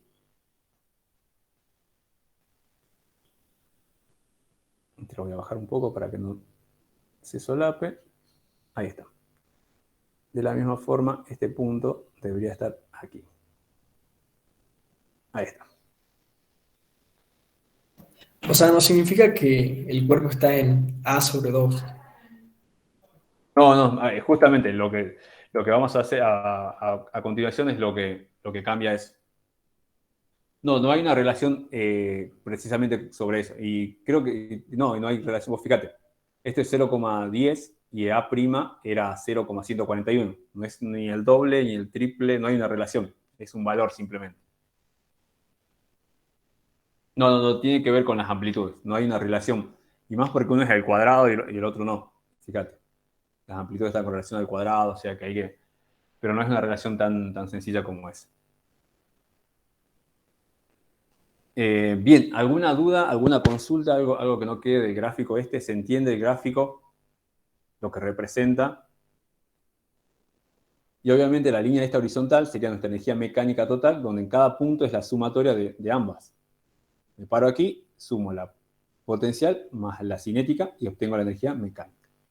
En los extremos, como les decía, la energía elástica es máxima y la cinética es 0. y en el centro la energía potencial es 0 y la cinética es máxima. Y en los otros puntos intermedios es una combinación de ambas. ¿Alguna duda, alguna consulta con esto? ¿Se entiende? Sí, profe, se entiende. Ok.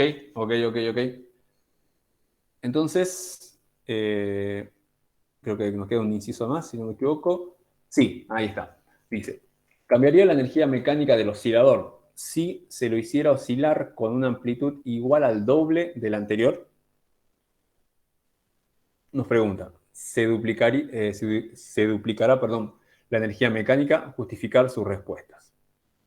Lo que nos dice es, cambiaría la energía mecánica del oscilador si se lo hiciera oscilar con una amplitud al doble de la anterior. ¿Se duplicará la energía mecánica? Justificar sus respuestas. Tenemos la situación. Y lo que nos dice, imaginemos esto en un sistema, oscila entre A y menos A prima. Y nos dice que ahora se duplica. Se hace al doble la amplitud. Teníamos ante A, ahora le llamo A prima prima, que es justamente el doble de la amplitud anterior. Y lo que nos pide es si se modifica la energía mecánica en este caso. ¿Qué creen ustedes? ¿Se va a modificar o no? Obviamente esto es bajo la suposición de que el sistema de alguna forma logro que oscile entre A prima prima y menos A prima prima, haga como diríamos, unos movimientos de vaivén mucho más grandes o con mayor, más pronunciados, por decirlo de cierta forma. ¿Qué dicen ustedes? ¿Esto va a cambiar o no?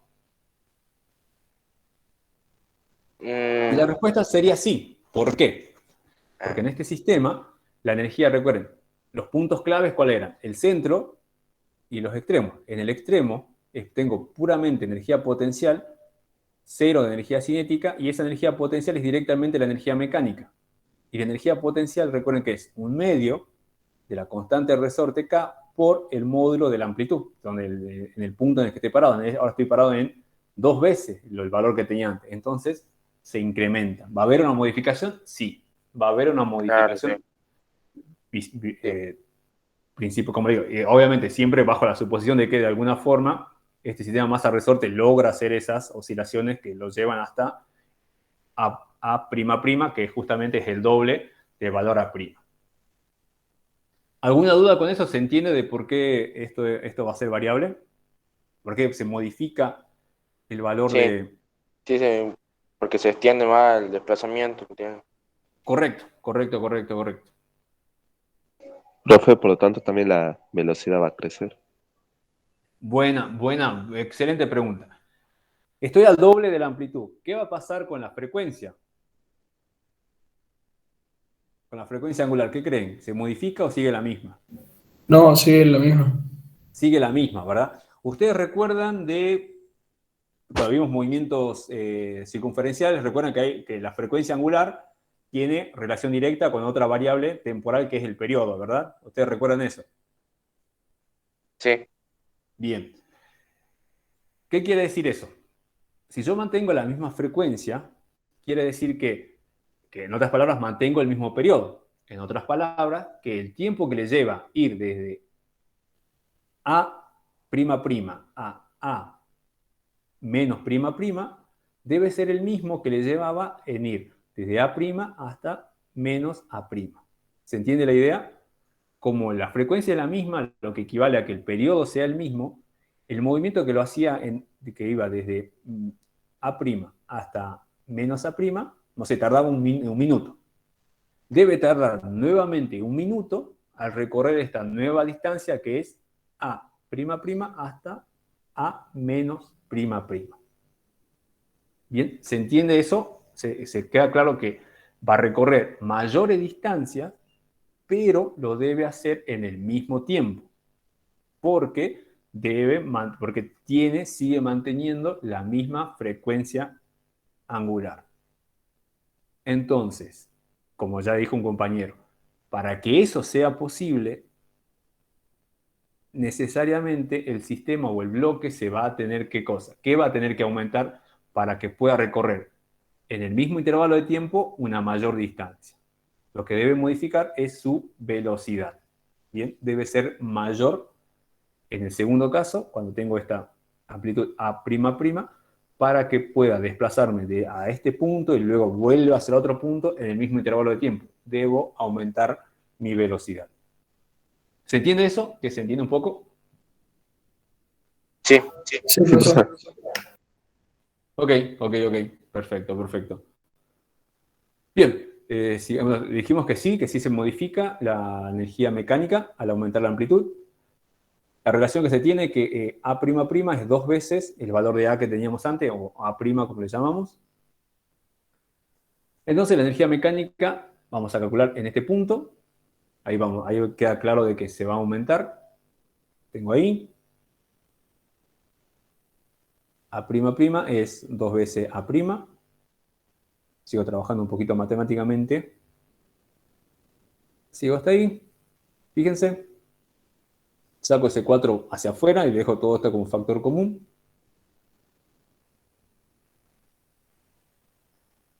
Ahí quedó como 2 veces prima, ¿verdad? Tiene que ser un solo primo. Ahí está.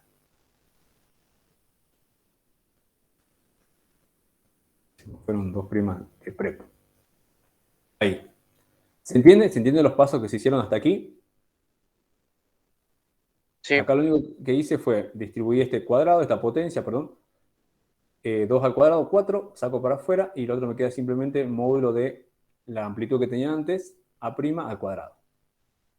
Si saco ese 4 hacia afuera y agrupo todo el resto, esto no es otra cosa que la energía mecánica que tenía antes el cuerpo, cuando estaba parado, donde su máxima amplitud era directamente A'.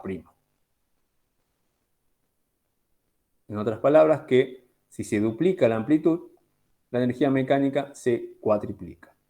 ¿A qué se debe eso? Justamente a la relación cuadrática que existe en este caso en la energía potencial con respecto a la posición que ocupa el cuerpo a cada instante.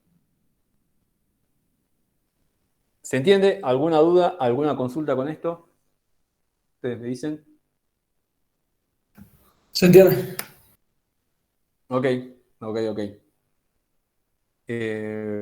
Bien. Si no me equivoco, ese termina. Y ahora sí, vamos al último problema.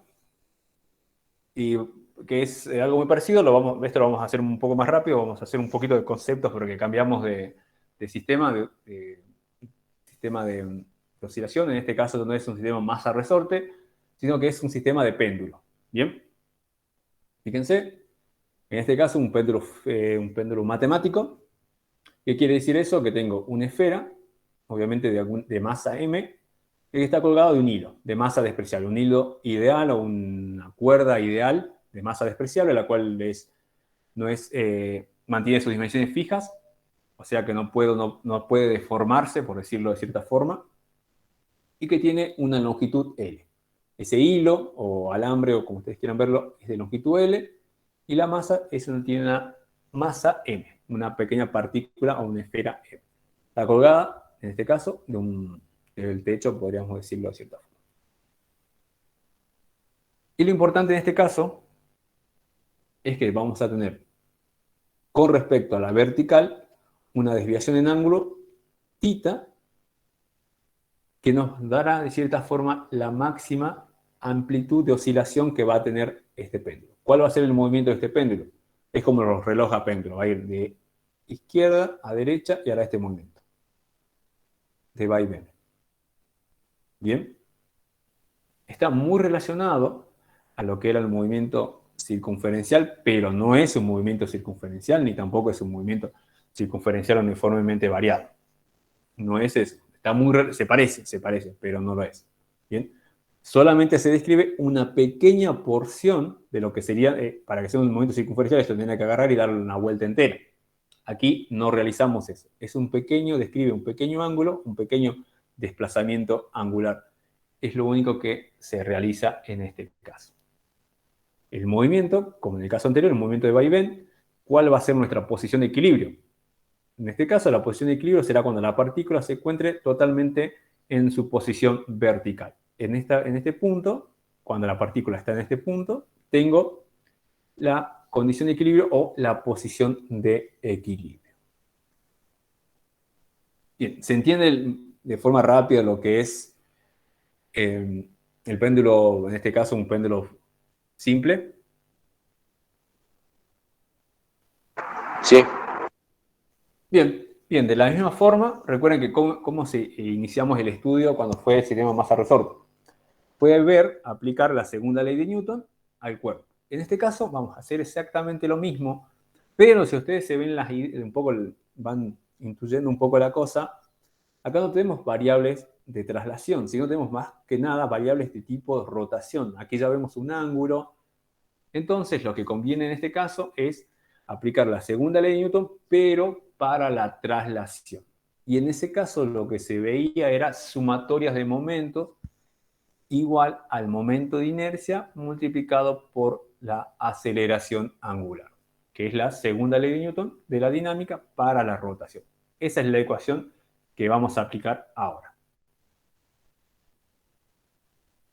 Entonces, como voy a tener momentos, debo determinar obligatoriamente un punto con respecto al cual quiero calcular. En este caso será el punto O, que estará justamente coincidente con el punto de agarre o de sujeción, de agarre del hilo del cual cuelga nuestra partícula. Fijo mi sistema coordenado nuevamente, X, Y, Z, con ese sentido.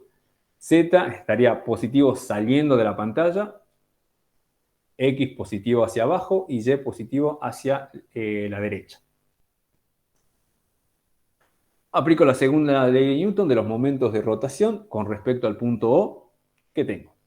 Sumatoria de momento con respecto al punto O va a ser igual a el momento de inercia de nuestro cuerpo con respecto al punto O multiplicado por la aceleración angular que experimente en este caso esta partícula con respecto al punto O nuevamente. ¿Qué fuerzas tengo presente? Tengo una tensión, obviamente, y un peso. Nuevamente, creo que no lo dije, pero en este caso también en este sistema de péndulo no hay ningún tipo de fuerza de fricción. ¿Bien? No hay fuerza de roce ni con el aire ni con ninguna otra cosa que esté en medio. Entonces, las únicas fuerzas presentes son la tensión transmitida a través del cable y por otro lado el peso debido a la atracción que ejerce la Tierra sobre todos los cuerpos en su superficie. Si me fijo, estas dos fuerzas no están en el mismo eje, o sea que hay que hacer una descomposición necesariamente, muy parecido a lo que se veía en el movimiento circunferencial. Voy a descomponer el peso, en este caso, en sus dos componentes. Por un lado, una componente tangencial, que es la componente que es tangencial a la trayectoria que describe nuestra partícula, y por otro lado, una componente de peso radial, que es radial a esa trayectoria que describe el cuerpo.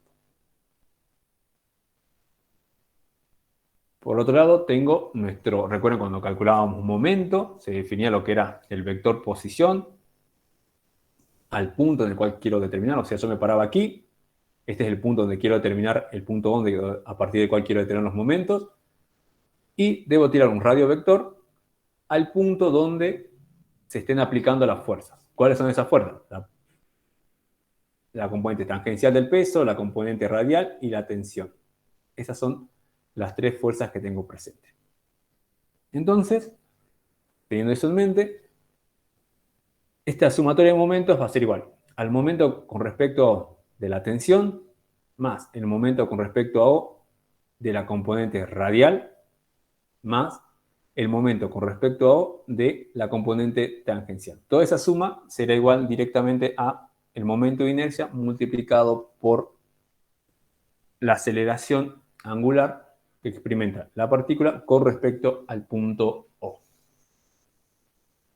Bien, sigamos un poco más hacia adelante.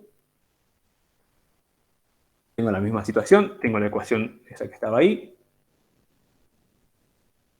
Recordando un poco la definición de momento, si ustedes recuerdan, cuando yo calculaba un momento, lo hacía por dos partes. Por un lado, determinaba el momento, perdón, el valor absoluto de ese momento, la norma de ese momento, el cual era momento de la fuerza multiplicado por el momento del radio, perdón, multiplicado por el módulo del radio vector por el seno del ángulo que formaban esos dos vectores. Si ustedes se fijan, tanto la tensión como la potencia, como el peso, la componente radial del peso, forman un ángulo de 0 y 180 respectivamente con respecto al radio, con lo cual el seno de esos dos ángulos será 0. ¿Bien? Es por eso que los momentos con respecto de la tensión y el momento de la componente radial del peso son nulos, por ende los puedo quitar de esta primera ecuación. Bien, simplemente eso es aplicando definición de momento. Entonces lo único que me queda es que el momento con respecto de la componente tangencial es igual al producto entre el momento de inercia y esa aceleración angular. Por otro lado, en esta configuración, el momento de inercia es una configuración de una partícula con respecto a un punto. En ese caso, el momento de inercia es la masa por el radio vector que tiene esa partícula. En este caso es R. Y para ser un poco más preciso, en este caso es L. L es la longitud física de ese cable, que es el módulo de ese radio vector. Entonces me queda directamente M por L al cuadrado.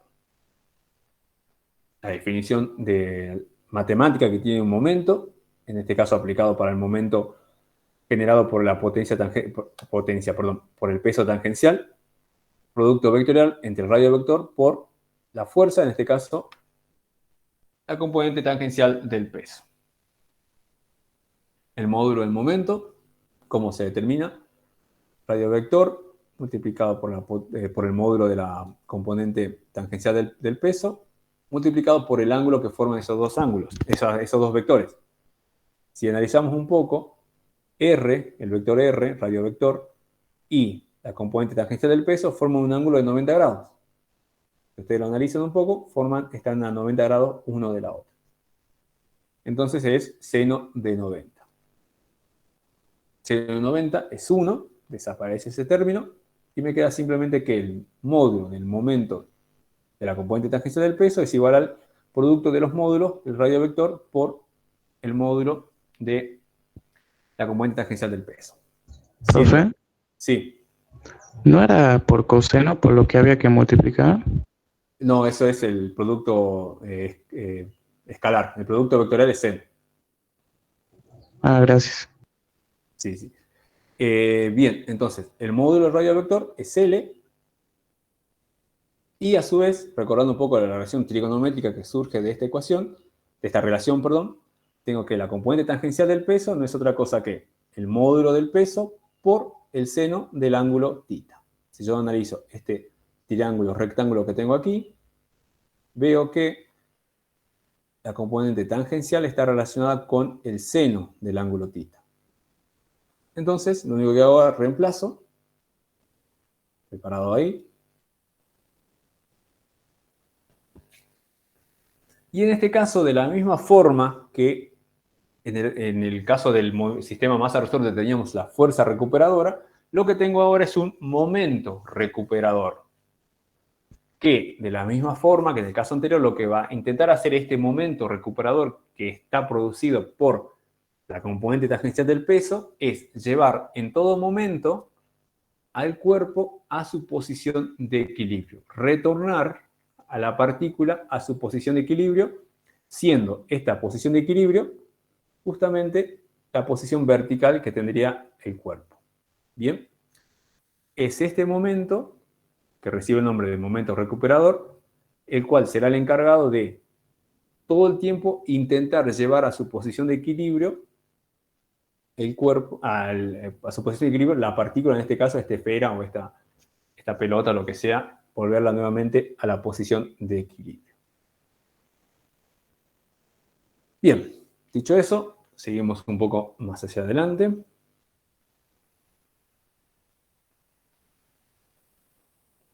De la misma forma, sigo trabajando un poco. Aquí reemplazo peso por su definición, masa por módulo de la aceleración de la gravedad. Acá simplemente reemplazo. Recuerden que esto era momento de la componente tangencial igual al producto entre el momento de inercia y la aceleración angular. Puedo reemplazar por esto. La aceleración angular es igual, lo puedo obtener como la derivada segunda de la posición angular con respecto al tiempo, 2 veces. Reemplazo eso, trabajo un poco y obtengo, fíjense, esta ecuación. Trabajo solamente con módulos y sentidos nuevamente y llego a esta ecuación. Es una ecuación diferencial ordinaria de segundo grado. Pero el problema que tiene esta definición es que acá tiene un seno. Bien. Es seno de tita. En el caso de este tita sería como el x que teníamos en el caso anterior. Este seno de tita, esa forma que aparezca ahí, me va a complejizar bastante la solución de esta ecuación. O sea, esa ecuación de la posición, en este caso posición angular que se obtenga, se va a complejizar muchísimo. Bien. Es por eso que lo que se hace es un pequeño truco para obviar este seno y que directamente me aparezca tita. ¿Y cuál es eso? Esa solución aproximada es considerar ángulos tita pequeños. Cuando yo considero ángulos de tita pequeños, el seno de ese ángulo tiende al valor de ese dicho ángulo. O sea que seno de tita va a tender al valor de tita directamente. ¿Por qué hacemos eso? Como les dije, para obviar la solución real que tiene esta ecuación, que es compleja. Bien, esto ya no es una ecuación, acá ya no tendría una solución armónico simple, esa palabra simple. Recuerden que yo les decía que tenía que ser que las variables tenían que aparecer solamente a la primera potencia. No podían aparecer ni logaritmos, ni senos, ni cosenos, nada por eso. Al aparecer este seno, ya no es simple la solución y se complejiza bastante en este caso. Entonces lo que vamos a hacer es considerar valores pequeños de ángulo, con lo cual el seno lo puedo aproximar, el seno de un ángulo lo puedo aproximar directamente al valor de dicho ángulo. Entonces ahí sí, fíjense, me queda de esta forma, y ahora sí la variable, que es el ángulo en la posición angular, en este caso queda a la primera potencia. Y esto sí es una ecuación ordinaria lineal de segundo grado. Y obviamente esta es solamente válida para ángulos pequeños y ahí sí la solución va a describir un movimiento armónico simple. Con esta ecuación, con la condición de que ángulos sean pequeños. Y la solución en este caso tiene este formato.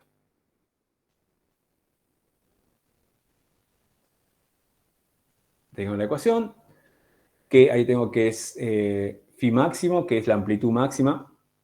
O sea, cuánto lo separo de su posición de equilibrio y suelto la partícula para que haga ese movimiento de vaivén.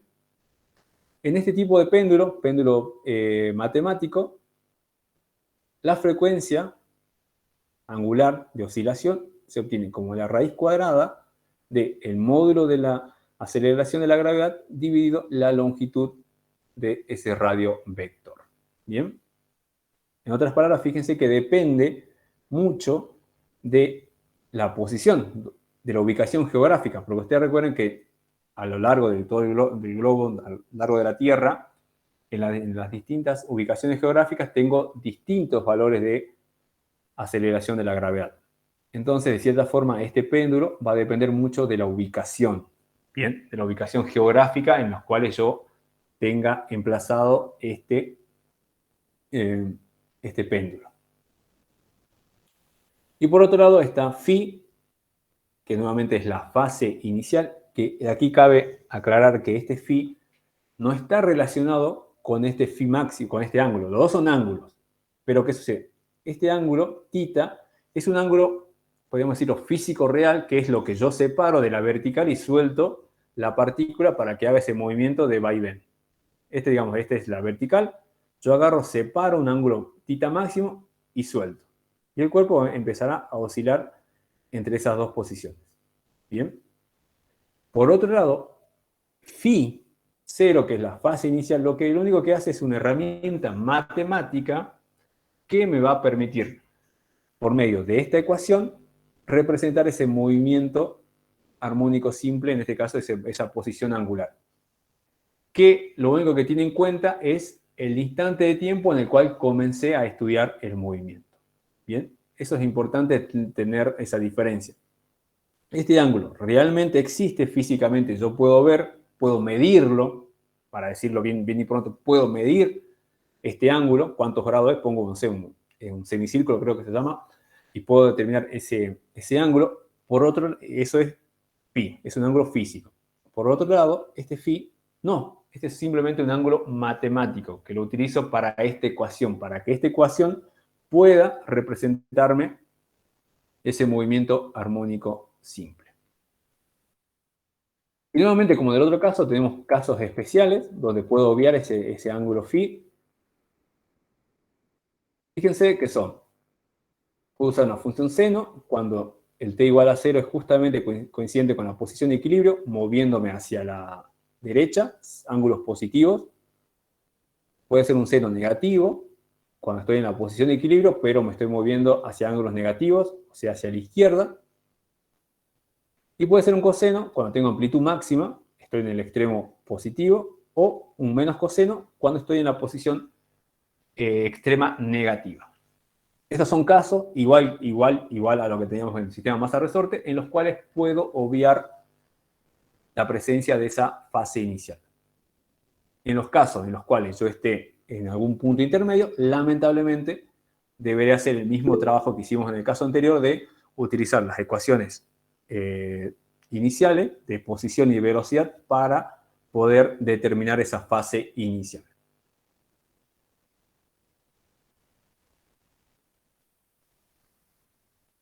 Nuevamente, las definiciones de velocidad angular y aceleración angular. Nuevamente, derivada primera y derivada segunda de la posición. Simplemente eso. Y ahora sí, creo que ya finalmente vamos a ver, el problema es relativamente muy corto, así que no hay mucho problema con eso. Es el problema 3, página 9 de la cartilla, unidad 2. Y nos dice, una pequeña pesa suspendida del techo de una habitación mediante un hilo largo oscila armónicamente con un periodo de 3,24 segundos. Bien, ese es el señal. Es un péndulo simple, tiene esa disposición. ¿Ok? Estamos ahí, es todo lo que se tiene, entonces vamos a ver qué se nos pregunta. Nos dice, ¿bajo qué condiciones se puede considerar que el movimiento de la pesa es armónico simple? Creo que vimos unas cuantas al principio, pero las repasemos. Las condiciones son una masa puntual, o sea que esa masa se la considera como una masa puntual de dimensiones despreciables y en el cual toda la masa se puede considerar en un punto fijo, coincidente con el centro de gravedad de dicho cuerpo. ¿Qué más? Que la cuerda sea ideal, o sea, sin masa o de masa despreciable, y que sea inextensible, o sea que no lo puedo estirar, no se va a deformar esa cuerda. Sin roce, en este caso, sí. Entonces, en la vida real es casi imposible encontrar un movimiento armónico simple. Correcto. En condiciones naturales, sí. En condiciones de laboratorio es un poco más probable. En condiciones reales, no. Casi todos son movimientos amortiguados o forzados, que es el tema que vamos a ver en la clase que viene. Sin roce con el sistema, o sea, con el aire o con cualquier otro punto, o sea, en el eje donde está atado, en el punto de anclaje, tampoco que no haya roce ahí. Y obviamente la condición para que sea un movimiento armónico simple para ángulos pequeños. Eso sí o sí siempre es necesario. Eso con respecto a una pregunta netamente teórica. Y el punto B nos dice de qué factores depende el periodo de oscilación. Recuerden que vimos de qué dependía la frecuencia angular, que era igual a la raíz cuadrada de la aceleración de la gravedad dividido la longitud del cable. Si ustedes recuerdan, hay una relación entre la frecuencia angular y el periodo. Esa relación me permite, básicamente es 1 es igual a el inverso 2pi sobre, el periodo es igual a 2pi sobre omega, o el periodo es igual a 2pi sobre la frecuencia angular. Teniendo en mente eso, ustedes agarran aquí, obtenemos esta relación, donde L es la longitud del hilo y A sub g es la aceleración de la gravedad donde esté colgado el cuerpo, o sea, la ubicación geográfica donde esté ubicado nuestro péndulo. De esa forma puedo obtener el periodo de oscilación, armónica en este caso. Bajo estas condiciones, obviamente. Y el último inciso nos dice, cuando el hilo se acorta 37 centímetros, la pesa oscila con un periodo de 3 segundos. Determinar a partir de estos resultados el valor de la aceleración de la gravedad en el lugar donde se realizó el experimento. Entonces, ¿qué tengo? Cuando esto medía una longitud de L, tenía un periodo de 3,24 segundos. O sea, tardaba 3,24 segundos en ir y volver. Iba y volvía y tardaba 3,24 segundos. Cuando se acorta, ahora tengo, ya no es L mayúscula, tengo un L minúscula, ahora ese periodo en ir y volver tarda justamente 3 segundos, 0,24 segundos menos. En este caso, L minúscula, perdón, es lo que era el L de antes, menos 37, no 37 metros, 37 centímetros, perdón, es muchísimo.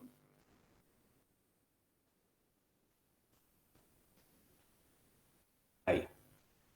Como recordamos, el periodo, ya vimos cómo lo podemos determinar. Ahora llamamos un periodo prima, también sabemos cómo determinarlo. Fíjense que cambian las longitudes, antes era L grande, ahora es L chica. Y le llamo esta ecuación 1 ecuación 2.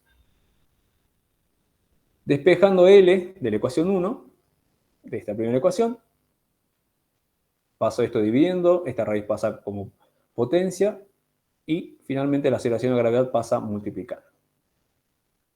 Ahora, ¿qué hago? Reemplazo L en 2. Aquí L minúscula es igual a L menos 37 centímetros. Donde estaba L, reemplazo lo que encontré de L, o sea, periodo sobre 2pi al cuadrado por la aceleración de la gravedad. Al realizar todo ese reemplazo, ahí está, L, y ahora introduzco donde estaba L toda la nueva relación que encontré. Si ustedes se fijan ahí y trabajo un poco, despejo la variable que me piden, que es determinar el valor de la aceleración de la gravedad, la incógnita, pero no variable. Llego ahí, T y T' son datos, uno vale 3 segundos y el otro vale 3,24 segundos. Reemplazo y obtengo un valor de 0,75 metros sobre segundo al cuadrado. Ese es el valor de aceleración de gravedad que se tiene en la ubicación geográfica en donde se realizó este experimento. Donde primero se tenía un péndulo de longitud L y luego se recortó a una longitud L minúscula. Y con eso, si no me equivoco, terminamos y terminamos también con la resolución de problemas. ¿Alguna duda, alguna consulta que quieran realizar? Ustedes me dicen.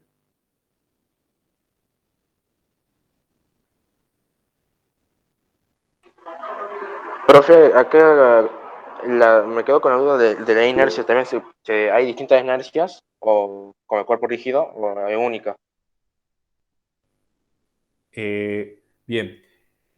El momento de inercia depende de la configuración de lo que vos estés tratando, del problema que se trate. Por ejemplo, en este caso, el momento de inercia de esto es similar al momento de inercia que tenés de una partícula que gira alrededor de un punto.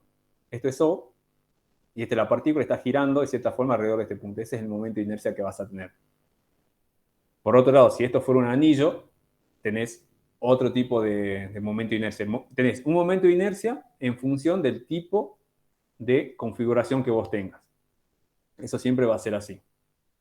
Ah, ok. En este caso es la configuración la más sencilla, que es una partícula puntual que está girando con un radio R a partir de, en este caso un radio L, a partir del punto que lo habíamos anclado acá en el punto de agarre del hilo con el techo.